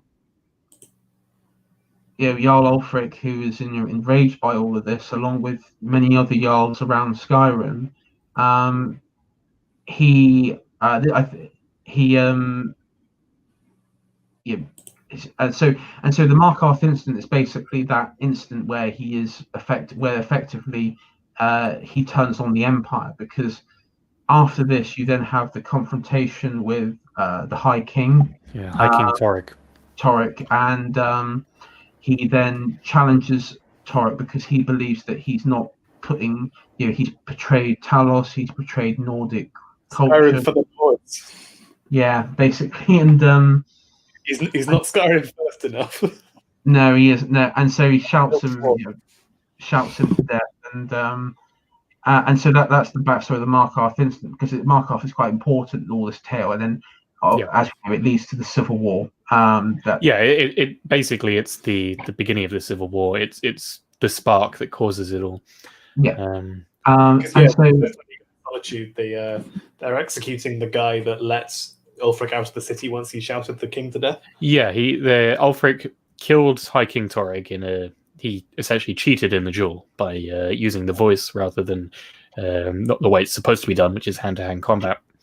And then he fled the city. And so when you first go into Solitude in Skyrim, they're executing the guard who let him escape. And so in this dossier, there's a lot to unpack, but there is an admission by the Thalmor here that, one, they see the Stormcloak Rebellion as beneficial to them because it weakens the Empire. Two, they have quite clearly stated that they intended for this to happen. They released Ulfric knowing that he would stir up trouble. And I wouldn't be surprised if they were behind, they had some sort of influence on the Markarth incident. And three, they repeatedly call him an agent of theirs, or they talk about contact with him. I believe they call him an uncooperative asset.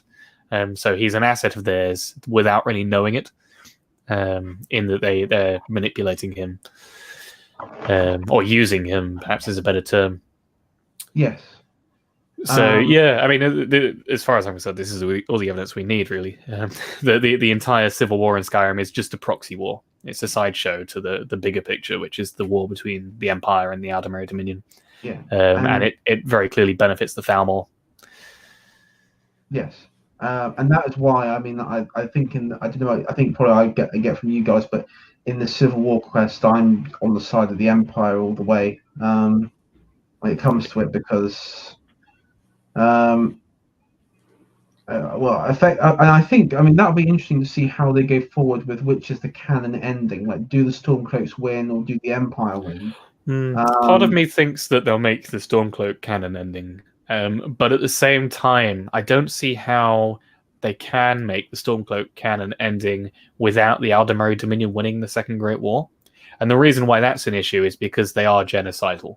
The Thalmor. And so, like, unless the Elder Scrolls 6, let's say it takes place after Skyrim, unless we're seeing a genocide going on that is occurring by the Thalmor on man, which doesn't seem likely. If it's sort of resistance storyline, maybe. If there's any race that might be a little bit problematic.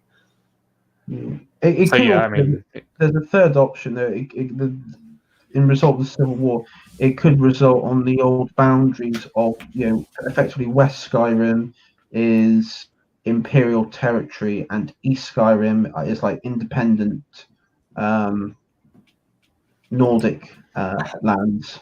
Thinking about it, is it Daggerfall where there's multiple endings, and they actually solved that by having a space-time incident? Yeah, but the Elder Scroll itself, I think, is like how they get around it, because if you have like an Elder Scroll, you can sort of change past, present, and future. So JD says, but does Skyrim operate a free market economy? I actually looked quite a bit into the Septim, the currency. There's very little information, unfortunately, out there, but it is backed by gold. So that's good. And unlike the Roman currencies, they don't keep changing it with each emperor. So that's good as well. If you offer the mercy, and also asks if General Tullius's actions are the correct course in the opening tutorial bit. I think that he was right to want to just get rid of Ulfric as soon as possible. Yeah. Just execute the Stormcloak. Yeah, because Tullius is very much a pragmatist, and he realizes the Stormcloak rebellion relies entirely on Ulfric's Stormcloak. Right? He is the symbol that they'll rally behind.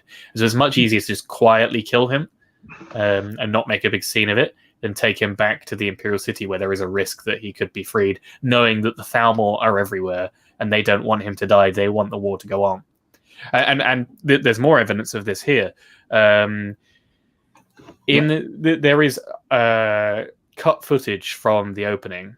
In fact, it may still be in the actual opening. I don't remember, but basically there is a mod that allows you to play the opening with the initial footage in. By this point, I don't remember if it's in the initial footage or the cut footage. But either way, there is a scene when you first go in where General Tullius is, as you just go into Helgen in the city, to your right, General Tullius is arguing with some Thalmor because they want to take him all the way back to Cyrodiil for a fair trial, and he's saying, no, we're going to end this now. And so I guess the implication there is that the Thalmor don't want Ulfric to die, and they would have organized some sort of ambush to free him on the way back. Yeah, that makes sense because a lot of the Imperial, I think it's like, who is it? The Imperial guy that you escape with in the opening, the Belgroff and a few others, they sort of come to the conclusion that it must have been the Thalmor involved. Yeah. Which that's the line. It must have been the Thalmor.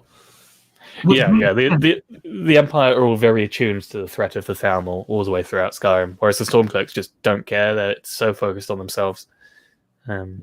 Which is problematic when you consider, as they say, the Aldemir Dominion is this huge empire at this point that is genocidal.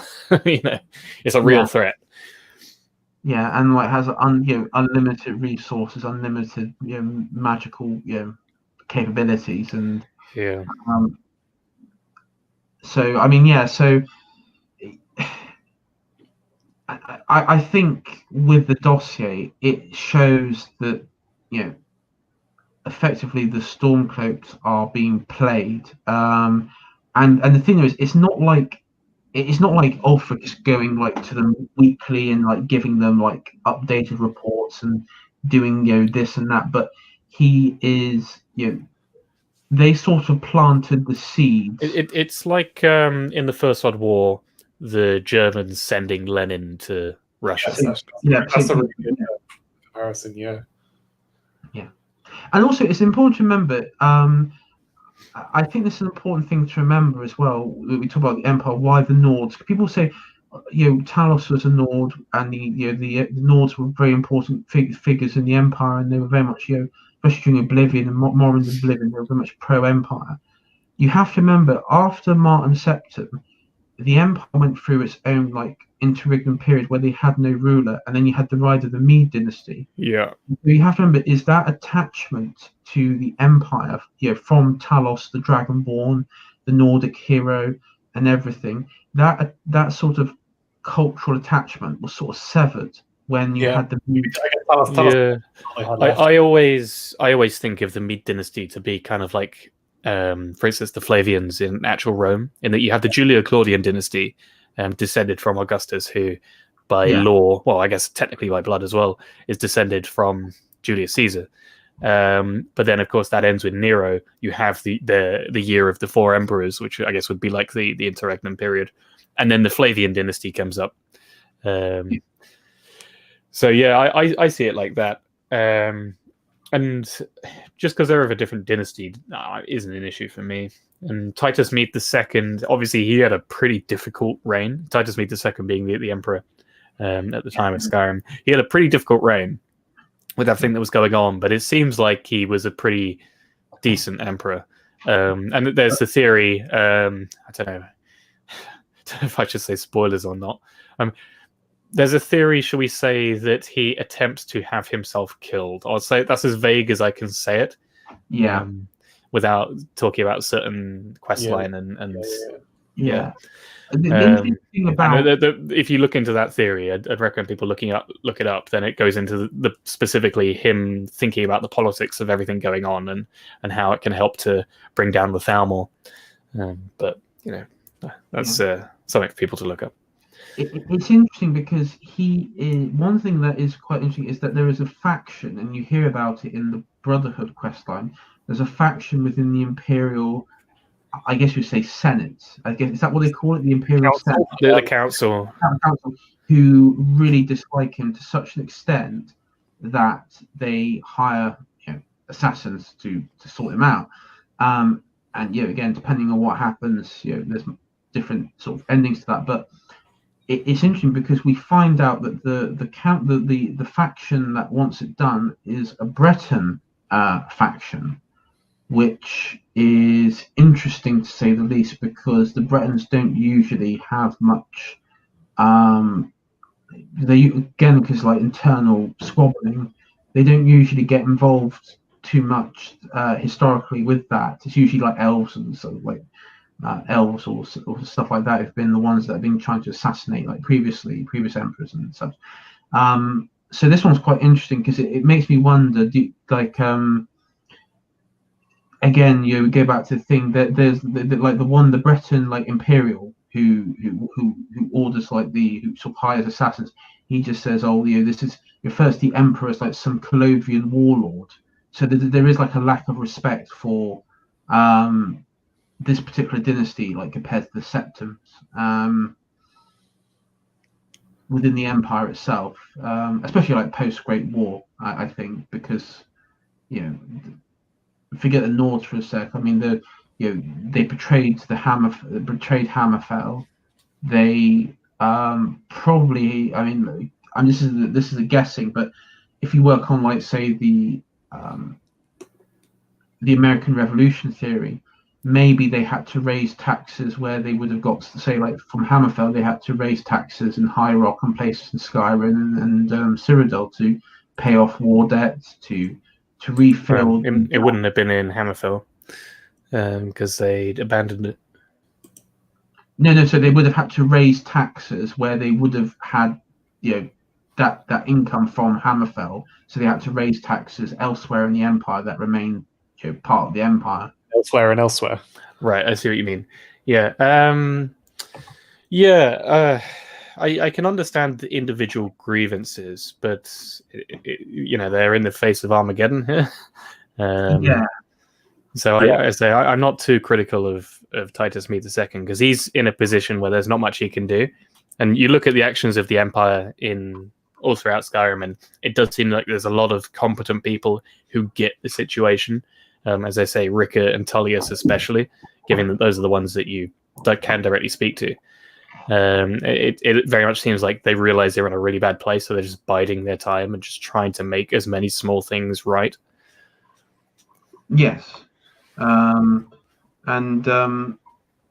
was just going to say now, this is an interesting thing that British Knight pointed out. He said the best thing, this is like his outcome that he would like to have seen, like post Civil War, post Skyrim, is the best thing Dragonborn could do is join the Empire, but puts down Elfit Rebellion, marry High Queen to gain influence, and then have the Emperor killed, so a new dynasty is born that is more Empire-centric to drive out the Ultima Dominion.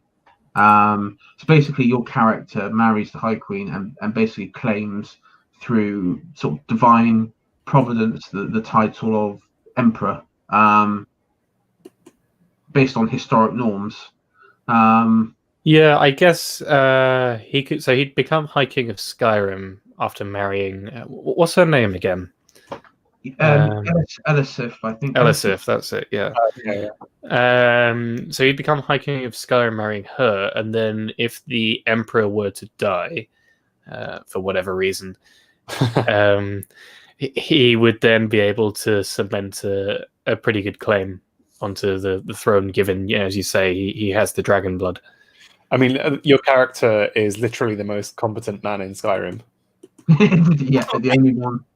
Yes. One who could do anything. If you play the whole game, you become leader of pretty much every faction. So Well, Yeah, although to be fair, as an administrator, as a bureaucrat, I trust someone like Tullius, but that's me just, pulling Yeah. hairs. no, Yeah, I made my character sick at it. You made your character the ultimate bureaucrat. All my perks in autism. I think Tullius would be a good chancellor. Yeah. Tullius is he'd make a pretty good high position guy. He clearly knows what he's doing. Yeah, he's also quite Machiavellian, I think, because he's like really like eighth dimensional chess sort of guy. Yeah, as I said earlier, he's first and foremost a pragmatist. You have it's a real power duo in the Empire faction in Skyrim, because you have Tullius, who he's the pragmatist, and then you have Ricker, who's the heart and soul of the Nords, and so the two of them together, they're able to form a pretty powerful duo. I guess if you have the homesteading DLC where you can go and build a house in the wilderness. Hearthfire. That's the one. Yeah, you just because as part of the game you can literally just marry and go and retire to the countryside, and that's like the most boring ending. Yeah. Well, actually, I've thought of an ending, and this is I guess we're coming close to the end of the stream now, but this is something I thought would be an ending, sort of my own like fanfic ending, like that could maybe play into future Elder Scrolls game, and this is my sort of what I'd like to see. Right, so this is the ending sort of for me goes really with Solstein, where you have the Dragonborn who faces Mirak. Oh yeah. Yeah, Mirak, and he's sort of helping this Nord village, right? These people who worship the creator. Okay, he lives out the rest of his days with the Nords in Solstein. Upon his death, the Nordic villagers there decide that he in fact was a prophet of the creator, who was to deliver them from the evils of Mirak and the Daedra and such. Upon that, their religion changes quite dramatically, because they then sort of become, I guess, like Dragonbornites or something like that. And from there, they make it their mission to go around the rest of Tamriel, the known world, to spread the message of the last prophet, the last Dragonborn prophet, who delivered them from evil with the grace of the Almighty Creator. Is there any law that says that you're the last Dragonborn? Yes. I was going to say that did sound familiar when you said that. Yeah. So what you have is in the next Elder Scrolls game. Imagine this: when I say next one, not like it doesn't have to be the next one. It could be like another one in the future. But let's just say, like in 100 years after Skyrim, you have a situation where the entire everything's resolved with the Old Dominion.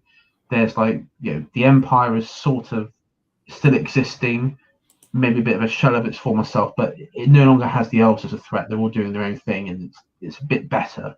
There's like recovery. But what you have is They've decided that they're now superior to the Khajiit instead. yeah, maybe something like maybe there's like the rise of the Hammerfell Empire or something. There's something like wacky like that. But what you have is on the continent, they start to worship and adopting this new faith that has arrived from Solstein, where they worship the last Dragonborn, the last prophet, effectively, and it becomes like a replacement religion, let's say, from the old gods, and you have like the Nords who are quite open to it because Dragonborn, and there's like links to that, and then you have the the Imperials as well, because let's just say canon-wise, he sides with the Imperials and Dragonborn, and there's legacy there. And so that's my sort of thing. Like in fact, like the Dragonborn becomes like this sort of like Jesus-like figure, and it spreads the like new Dragonborn religion. I guess as a Jesus-like figure, you could do the what's the two version of a Trinity with him and Talos, like Father, Son, Talos. Yes. So you have like the creator, the almighty, the creator, the Dragonborn, and the I guess what would the Holy Spirit be? Akatosh, you keep Akatosh around. Yeah, Akatosh, yeah. And I don't know, that's something I thought would be quite a good one, because then it sort of immortalizes the Dragonborn. Because one thing they always make it sound like it, and I don't know if you ever listened to that really the Dragonborn Comes cover, like the one with it's done by like several people. It's somewhat in the tavern as well. And one thing I noticed in the covers, like the lyrics to it, is that we pray to the Dragonborn, our deliverer, and such. And there's certain words which, it sort of hints that I would not be surprised in a future game, maybe not the next one, but like down the line where it's set hundreds of years after, the Dragonborn actually becomes like a godlike figure, or like a Jesus-like figure. And I was just thinking, if it's like included with like the Solstein Nords, and they sort of blend the religion, and they sort of spread this one god religion around Tamriel, with the Dragonborn, the last Dragonborn, as the prophet. I did joke about the Dragonborn being the most like the what's it called, most competent guy in Skyrim. I guess, as we say, toggle god mode. Well, yeah, I mean, with in Oblivion, like you are pivotal to events, but it all kind of hinges on Martin in the end. Yeah, it's all about Martin. But in Skyrim, it's all about you, and everything, all the events, all the history pivots on your character. Yeah, so it does make more sense than you hear a bit about the Oblivion crisis in Skyrim by books and things and conversations, but you don't really hear much about the main character from Oblivion.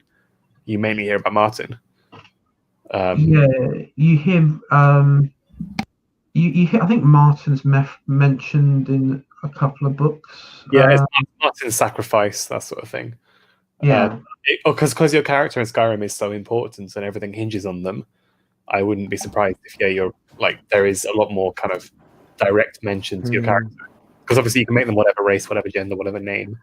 I think it's all a nice idea, but my skepticism lies more with the game design than anything else, because what Bethesda try to do, and this is partly the reason why they keep choosing different regions for their games, is they try to go to a new region and they just completely cut it off from everything else. So you'll get mentions in books and things of previous events. So as you say, you hear about the Oblivion crisis in Skyrim in passing, but for the most part, it's its own region with its own problems.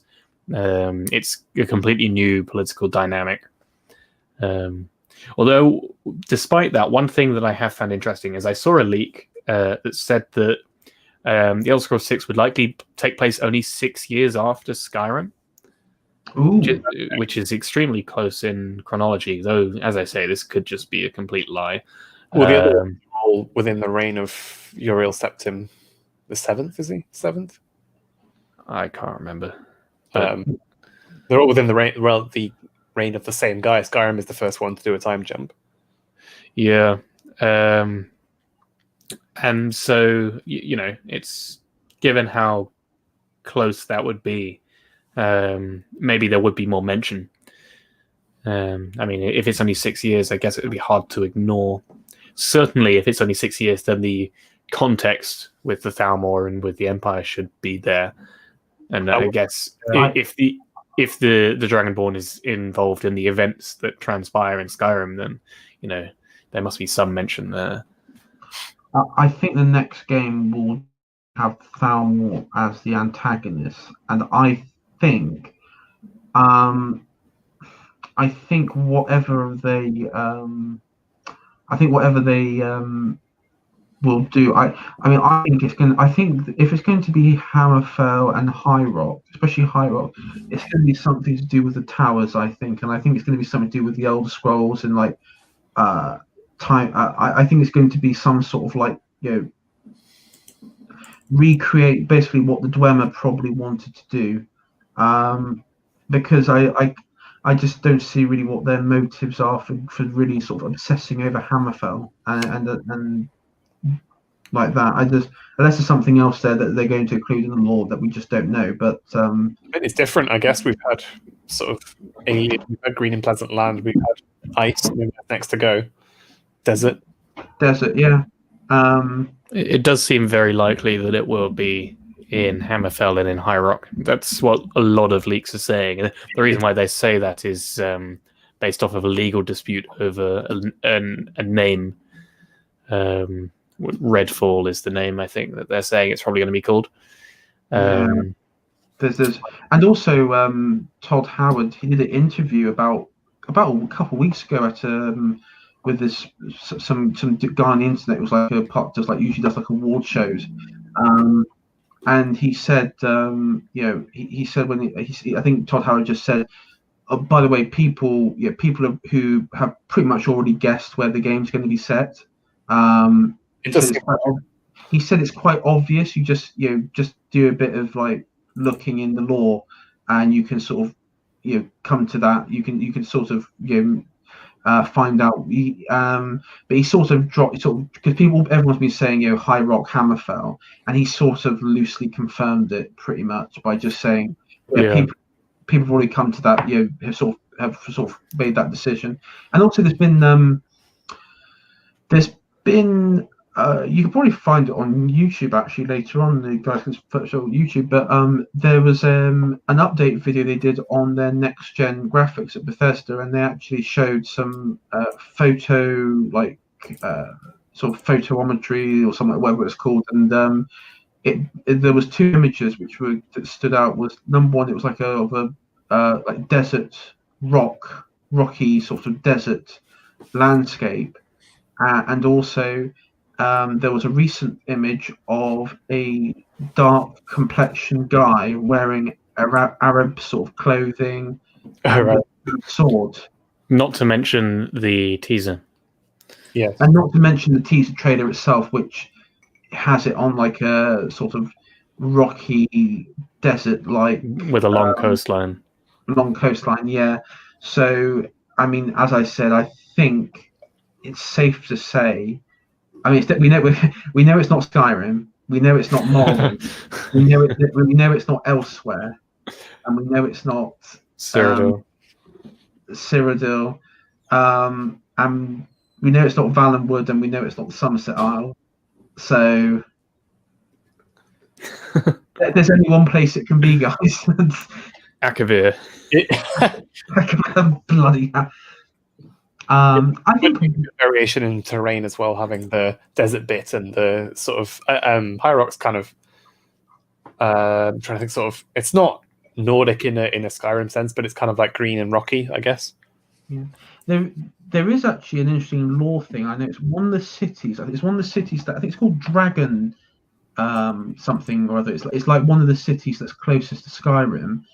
Apparently, there is the city is it's like a bit like Berlin during the Cold War. There's half the city is Nordic and the other half is Redguard. So again, future game there's going to be and there's actually, I mean, with Hammerfell there's a lot of lore content, like even down to like regional vampire houses and everything. And you see, offer the mercenary. You just said, well, if it includes High Rock, Orsium would probably be included. But I also think maybe Orsium could be DLC, maybe. Yeah, don't say that. Yeah, it's likely. Yeah. Yeah, I would say Orsium would be DLC. Maybe like a war between the Breton kingdom and the Orsium kingdom as well. Get to choose sides. Which side do you engage the Boogaloo on, so to speak? So to speak. So so to speak. Someone's been reading / well, he doesn't tend to write it so much. Someone's been listening to Hopper. Yes. So, no comment here. Yeah, and so I mean, I wouldn't be surprised though if what Brooch Knight said was accurate. That I mean, let's just say the next game, like if it is set 6 years after, you find out the Dragonborn is like the next emperor, and he just strolled up into the Imperial City and said, you know, move over, bitch, that's my throne, and you know, just wrapped up there. And I mean, but by the end of all the DLC and all the quests and stuff, you can ride dragons. So, and there's a lot of dragons around, and you can like call storms and shit. Yeah, I mean, your character could just go to the Imperial City and just say, "Yeah, I'm the Emperor now." The guy can take out whole fucking like forts full of troops by himself. Yeah, pretty much. I mean, if you really push it, then you can literally just evaporate around the map and reappear in other places. Yeah, it's got fast Yeah, travel. you can fuck with time and space and. Yeah, I mean, your character's got like 3. I think at the end of all the game, you have 3 Elder Scrolls. Yeah, and you got all the Daedric artifacts as well. Yeah, I mean, and you're like a lot of gold. Yeah, a lot of gold. Archmage, like head of the fucking companion. Yeah, head of everything. Yeah, head of the companions, head of the College of Winter Hold, head of the Dark Brotherhood, head of the Thieves Guild. Thieves Guild, and to be honest, you could probably just take on the Thalmor War by yourself. Exactly. The guy could fucking, as I said, like he can obliterate whole forts full of troops just by himself with a few swords and like his arsenal of shouts. What do you think the prisoner in Skyrim, like the sort of character prisoner, what do you think his crime is? Like, why do you think he's arrested? Maybe, was it like illegally grilling on the side of the road or something? I thought it was trying to sneak into Skyrim, wasn't it? Yeah, well, supposedly they say in the text that they were caught trying to sneak across the border. I'm not sure which side from, though. Don't know if they're trying to sneak to Cyrodiil or to Skyrim. There is a reference in the mines in Markarth when you're asked about, you know, do you understand what it's like to be enslaved and everything? And there's actually your character reference that you actually originate in Cyrodiil and that you have family there. But is that just if you play as an Imperial? Because doesn't it change when you play as? Because when you're on that list at the start, the guy says, "I'll return your remains to wherever," depending on your race. No, if I play through as a Nord and you still get the same response, you can still have the same response. And I think even as a Breton as well. But if you're Breton, because Cyrodiil's quite cosmopolitan, so yeah, it makes sense. I mean, you get different races in every province of Skyrim, so it's possible. You have to remember, in Oblivion, one of the most focal points in the main quest was Bruma. Like all the main plots happened in Bruma. So I always wonder, maybe the Dragonborn comes from Bruma because that's how. Because there's always that sort of carry on from the previous game. There's always that sort of strong sort of hinting and reference. Then again, I mean, Oblivion didn't have much reference to Morrowind, though. That's the only thing I'm probably. But that's the only thing I can think of. There isn't that same link. But I mean, I always think that he or she, it could be, that come from outside Skyrim. Because even if you select a Nord, which I usually do for Skyrim, and you want to join the Stormcloak Rebellion, even if you're a Nord, you're still Ulfric still calls you an outsider. Says, why would an outsider want to join the rebellion? So that's interesting. Even if you choose a Nord, you're still not considered a native. Yeah, that makes sense, I guess. Yeah. Is there anything else you guys wanted to add before we wrap it up, I guess? There is one really important thing about the Empire that we forgot to mention. Okay. They love their damn lists. Yes. To the block. To the block. To the block, prisoner. Oh god, that opening where you hear the dragon in the background. One star say, else. Now the Empire is going to put you down and restore peace. oh, what is that? Oh, it's nothing. Carry on. It's even better with the Thomas the Tank Engine mod on. Yeah. It's like the sort of choo-choo, and then it flamethrowers the whole village. Yes. And he's like, again, and it's like, there's that noise again. And to the block. It's a really good opening, actually, for the game. It is, yeah. It is. It's like the dragon in the pit, and the what in oblivion is that? As I said, but by the end of the game, like, you're so powerful, the dragons just don't mean anything. You can just swat them away like flies. I tell you what, if you go through all the side main quests and DLC, and then you leave Alduin to the last, which I've done, Alduin you can sort of like do in a minute. He's not like there's a point where once you go into Sovereign Guard with the Dragon Rend and everything else, and then all like your weapons and your Daedric bloody arrow. You got the fucking what's the bow you get from Dawn Guard? Yeah. The one with like the white arrows. Yeah, it's sort of it just hits them with the power of a sun or something.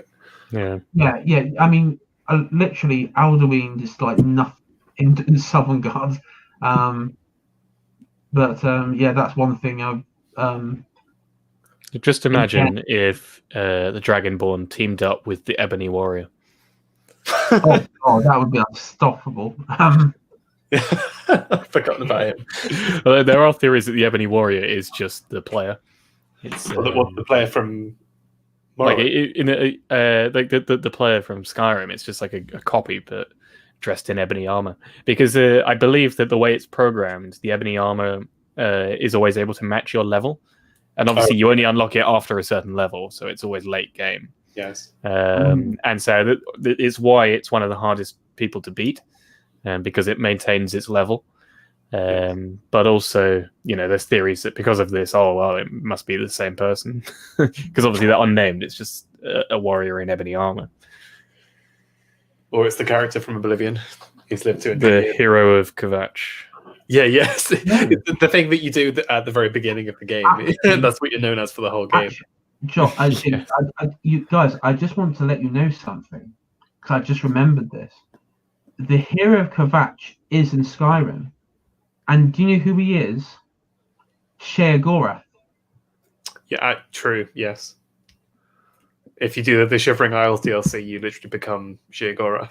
Yeah, so the character, because he says it in like the mission in Skyrim. He just says, severed head, wine, fox, and all good times, and it's like all reference to like the DLC in Oblivion. So I guess the canon ending for the hero of Kvatch is that he just goes mad and becomes Sheogorath. Yeah, basically, yeah. Which I guess is a fitting ending. Yeah, fitting ending. I wonder if the Neverine is in Skyrim. It's probably just a chicken by this point. Do we know what happens to him? That's a good question.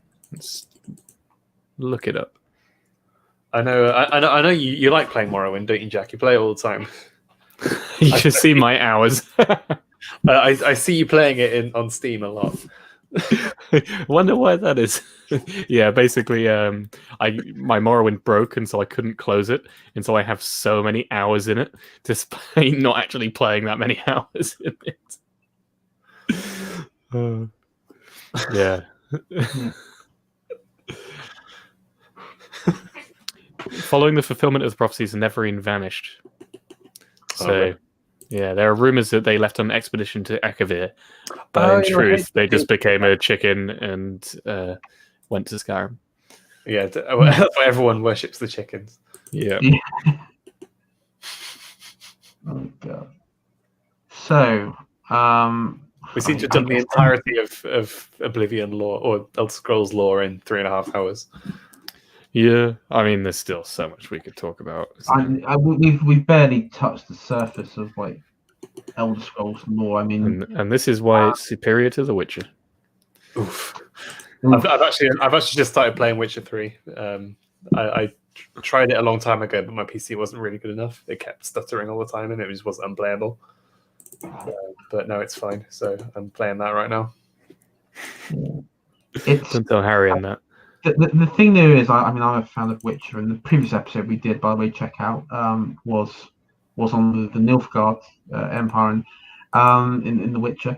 And the trouble is, I see it like this: the Elder Scrolls is like imagine a spectrum of fantasy. The Elder Scrolls is high fantasy, whereas The Witcher is more realistic. Realistic medieval fantasy. It's two very different. Elder Scrolls is a lot closer to the Tolkien style. I think that there are certain elements that it's lifted directly. Like I mean, especially if you look into the expanded lore of Middle Earth and beyond, and all of Arda. I mean, I mean, in Elder Scrolls, it's like the stars that you see in the sky aren't actually stars; they're just sort of holes in the sky that shine through to Aetherius. There's a whole solar system and stuff that it's more similar to everything you get from the Silmarillion. Anything. But I mean, I'm not as qualified as Harry to give a definitive statement on this, but I cannot believe that The Witcher has anywhere near the same scale in the lore as Skyrim has. I'm pretty sure, or the Elder Scrolls in general. I'm pretty sure Elder Scrolls is solar system wide. I think there are other planets. I want to say there's definitely other moons. There are 2 moons, but I think there are other planets. I think the planets are planes of Oblivion, though. I think that was proven. Some of them are planes of Oblivion. Maybe, because some of the planes of Oblivion one of them is like a dark copy of Tamriel. Yeah, which prince it is. I think it's Moloch Baal. Yeah, because he's like one of the evil ones. Yeah, he's the one that created the vampires. That's right. Yeah. Have you guys read the? There was a couple of books that were brought out after Oblivion, and they kind of set up some of the event. Not really. I mean, they came out, I think, before the development on Skyrim started. So developers had to or the game designers kind of had to read the books, which they didn't have much involvement in, and then kind of think like, "Fuck, how do we take this into account when we make the game?" And there was stuff about there was like representations of them jumping through various planes of Oblivion. It was quite cool. Yeah, I'm just trying to think, because Cold Harbor, that's the one that is that's like basically a recreation of Tamriel, like from like. But it's sort of hellish. It's kind of like upside down. Yeah, it's like the upside down version, and it's filled with like lesser Daedric, I think, vampires. It's basically and also trap souls as well. Because that's in that's Elder Scrolls Online, isn't it? Yeah, Cold Harbor's in Elder Scrolls Online. Yeah, I remember that from the trailers. A bit like the Knights of the Old Republic. The trailers are sick, but the game is very mediocre. Yeah, pretty much. And this is the other thing. Like, this tells you how like bad lore was in that. In Elder Scrolls Online, basically the Chancellor for the Cyrodiil's like Emperor, I guess you could say at the time, betrays him, gets him to break the Amulet of Kings, and then the Chancellor sort of does like a 180 Order 66 turn, and just sort of invites Moloch Baal, his real master, to invade, and then the Legion in the Imperial City, half of them become like resistance to Moloch Baal's rule over the city, and the other half join him, and they're like Legion Zero or something like that. And I'm just thinking, no, the Legion would never betray them. They'd never join a Daedric prince like that. Unless they're like possessed or something. Well, I mean, he had like undead like in the Legion, but these were like loyalists to Moloch Baal, which was weird. I don't think they were possessed, from what I remember. I think they were just, oh, you're in charge now. Okay, well, fine. I'm trying to think what realms of Oblivion you go to in the game. There's what's Mehrunes Dagon's one that you go to all the time in the game? That's I don't know what, I can't remember, but that's like the lava one. We mentioned Cold Harbor of Moloch Baal, obviously. Apocrypha for in Skyrim for what's he called? Shivering Isle. Yeah. Is the plane of Oblivion. I think the Soul Cairn as well is classed as an Oblivion plane. I'm not. Is it? Because it's more to do with undead stuff. I don't think it is. Well, I think it's like a unclaimed. Yeah, Oblivion it's plane. kind of like because there's other things other than Daedra and Aedra, like Sithis. Yeah. Is like So something else. it's in the void. That's it. It's like a void. Yeah. So you got that. I'm just trying to think what other. You got like Vesmina's one, which is like a world of nightmares. But I don't know if that's like a proper plane you can. No, I think it. I don't think you go to it in the games, but yeah, that is one. So I think someone just put in the chat there actually the Star of Azula that you do go into. I think you the go inside the star because the star's the star is the plane, I think, or is Yeah. her plane? It's also crystally, isn't it? Yeah, it's crystally. Souls in it. What else? I mean, I guess you. So could I mean, the Mehrunes Dagon's plane is the Deadlands, right? That's the one, Yeah.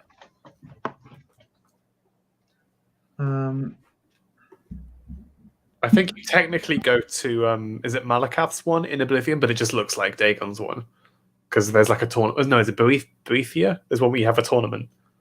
Yeah. Boethia. I think that's would be the one. I think in Oblivion, there's like a tournament between you and some Daedra or other champions.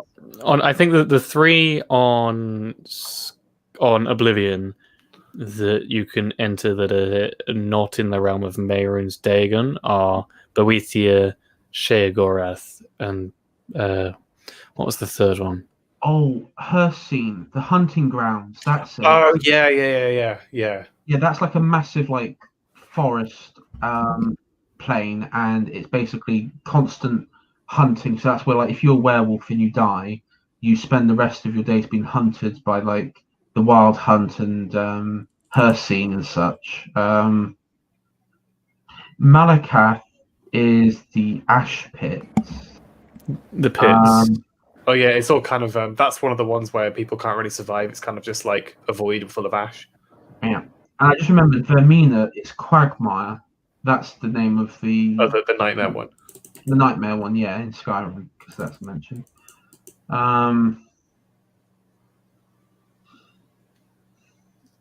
Apart from that, I don't know what I can't remember. Hermaeus Mora. Yes, that's it. Soulstone. Apocrypha, yeah, the library. That's a plane of lost knowledge, isn't it? Library full of knowledge. Yeah, library full of knowledge. That's basically it's like a tentacles. Yeah. Like, so I guess it's easier to forget because it's in the Dragonborn DLC of Skyrim. That is my favorite plane of Oblivion, by far. That one because it's just. I mean, it's a bit creepy with the tentacles. Not gonna lie, but apart from that, it's I think it's just like the library and all that sort of stuff with it. It's I mean, it's quite a unique one, and also he's an interesting Daedric prince. I mean, he's not like all the others are basically like do this for me or do that for me, mortal, or I mean, how can I fuck with you today, mortal? It's he's not really like that. He's a bit more. Yeah, he appears as like a sort of a void with tentacles coming through.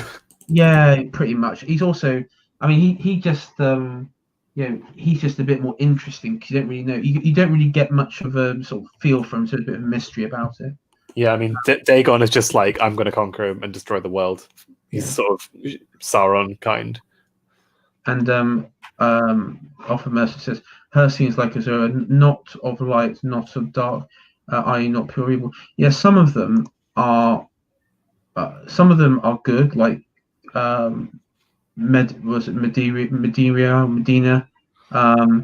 who we sort of pointed out, and Azura and such like that.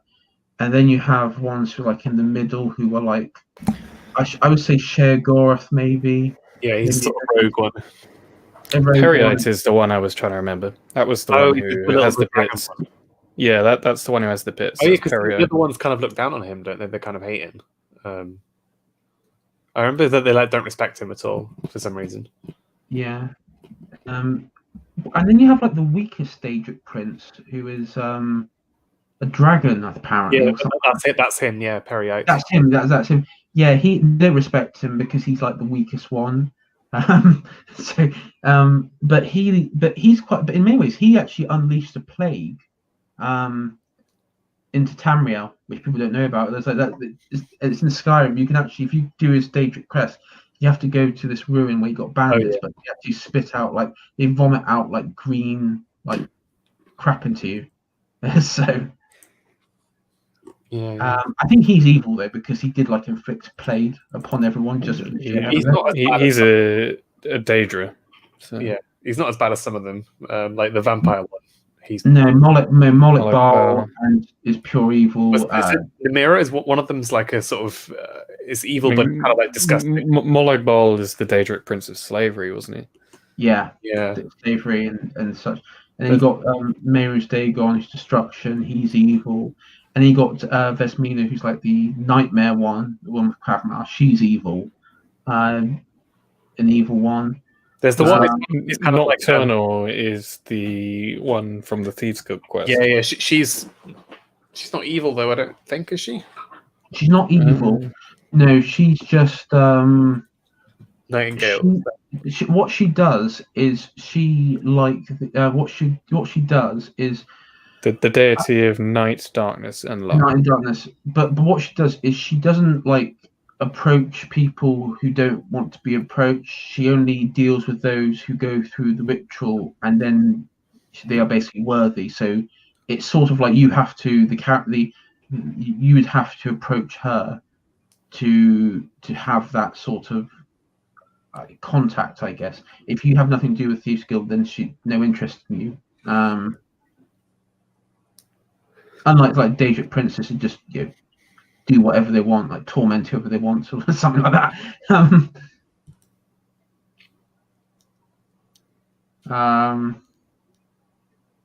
There's the one who's kind of like the what's the other cannibal one, where you can like eat people if you get his ring.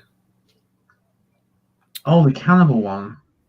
It's the crypt inside Markarth, I think. Yeah, I know which one you mean. I can't remember the name, but I feel like it starts with an N. Nymeria? Yeah, something like that. Yeah. Yeah. This is my favorite Daedric one. Sanguine. Oh yeah. The drunk, the alcoholic and debauched. Yeah. He's the one where you have to go on like a mad binge to get hold of him. To be fair, yes. Have a sesh. Have a sesh, yeah. You end up wake up on the other side of the map. He's the one who, according to all the theories, is responsible for what's the place called? Doing really well, thriving. What's it called? I can't remember the name of it. In Skyrim. Don't know. It's the place where you can go to find him. Oh, is it a pub? Yes, it's that place. No, I remember that there's a bit where you have like a drinking competition, then you wake up on the other side of the map after and have to like track down what happened. Yeah, and he's involved in it. Yeah. Is it Rorikstead? Oh wait, Yeah. there's a song about it, isn't there? Like there once was a rider. Oh yeah, from old Rorikstead. Yeah. yeah, that's it. I'm pretty sure it's Rorikstead. But there's a theory that they are essentially worshipping him, a Daedra, and that's why their crops are doing so well, and that's why getting drunk there leads to that quest line. Right. Yeah. Oh. I mean, I've noticed on the lore that apparently the Kashyyyk worship him quite a bit. Because they're always high on skooma. high on skuma. But there's also like a Kashyyyk vampire clan in northern elsewhere called the Hallow Fang clan, and worship. They call them Sangin, not sanguine, and attempted to drink the blood of a trapped dragon to gain greater power. Okay. Jigalag as well, off of the Mercian Stain. He's the anti-Sheogorath, isn't he? Oh, I've just looked it up, and apparently that quest starts in the closest town to the Dragonborn after you reach level 14. So it just happened to be Rorikstead for me, which is a town that happens to be associated with Daedra worship.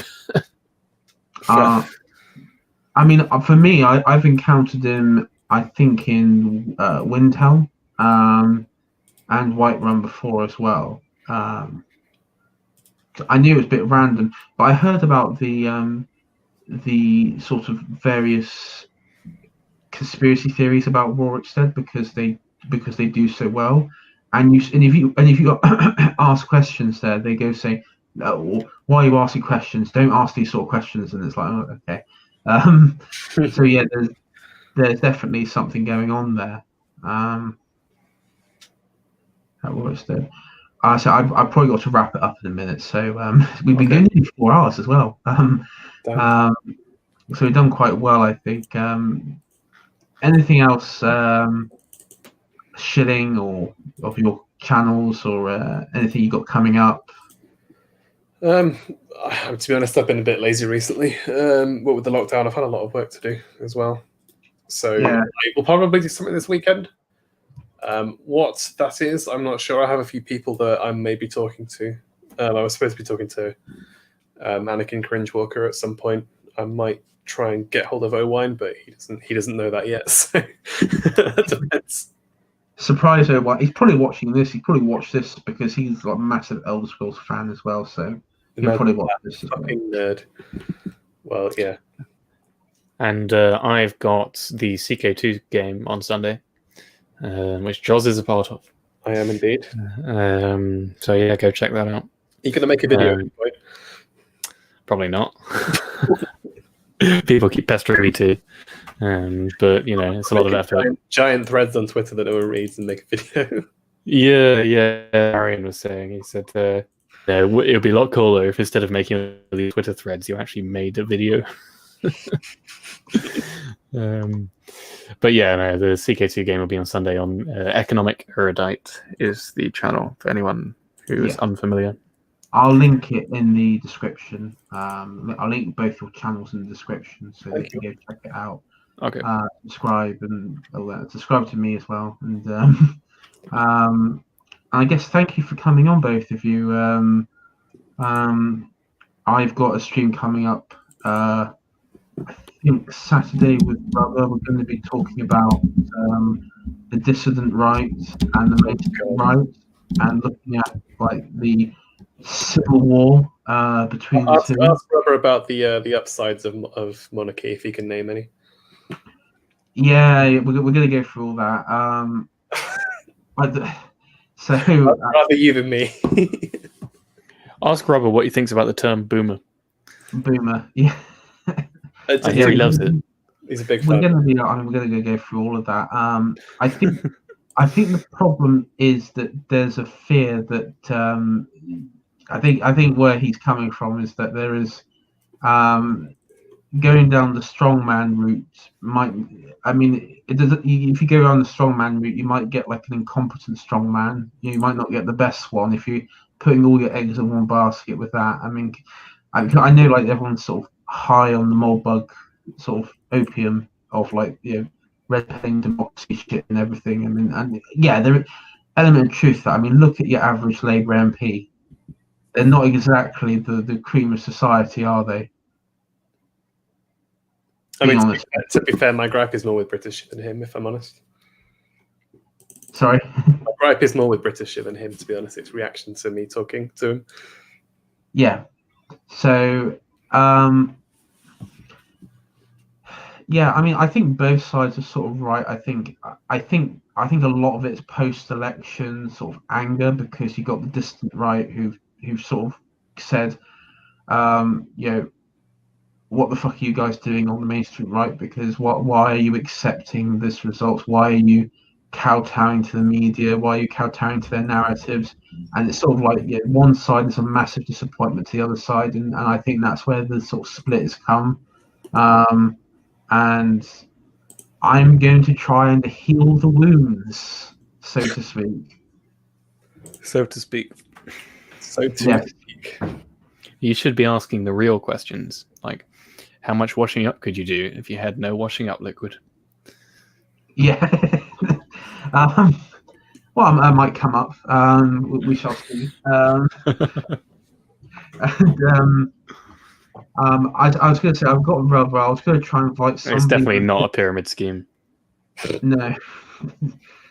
I say I got rubber. I'm going to try and invite somebody. Who else do you think on the distant right that I could ask in our circles who's distant right? Who might be able to? Who would be willing to come on and sort of just discuss and. Well, I hear Harrian's a big fan. Okay, I'll ask him then.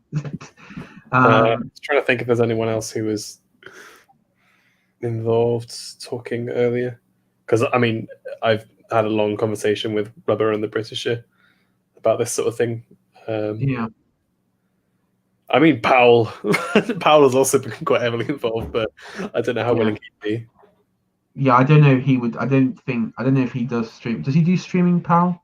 Yeah, he's been on a lot of my streams. He doesn't do his own ones yet, but he's been on a lot of Jack's. I might ask him to come on then, and see, and just to chat with Rubber, and we'll sort of get through the whole distant right, mainstream right, disappointment right thing that's going on at the moment. You should get Harrian on, and you should ask Harrian what he thinks about fracking.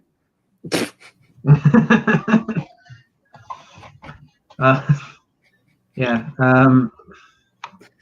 Do you think it's a useful tool to get through all those rocks? Yeah, he loves it. Yeah. I don't like fracking, just purely because it annoys Harry. He likes fracking those rocks. Big fan of fracking them rocks. Yeah, frack those rocks all day. He would if he could. Yes, he probably could. Yeah, probably could as well. So anyway, thank you all for coming on. I'm going to go now because I'm falling asleep. And I'll see you all guys later, and I'll put your links into your channels below and everything. So, but thank you everyone for watching, and I'll see you all later.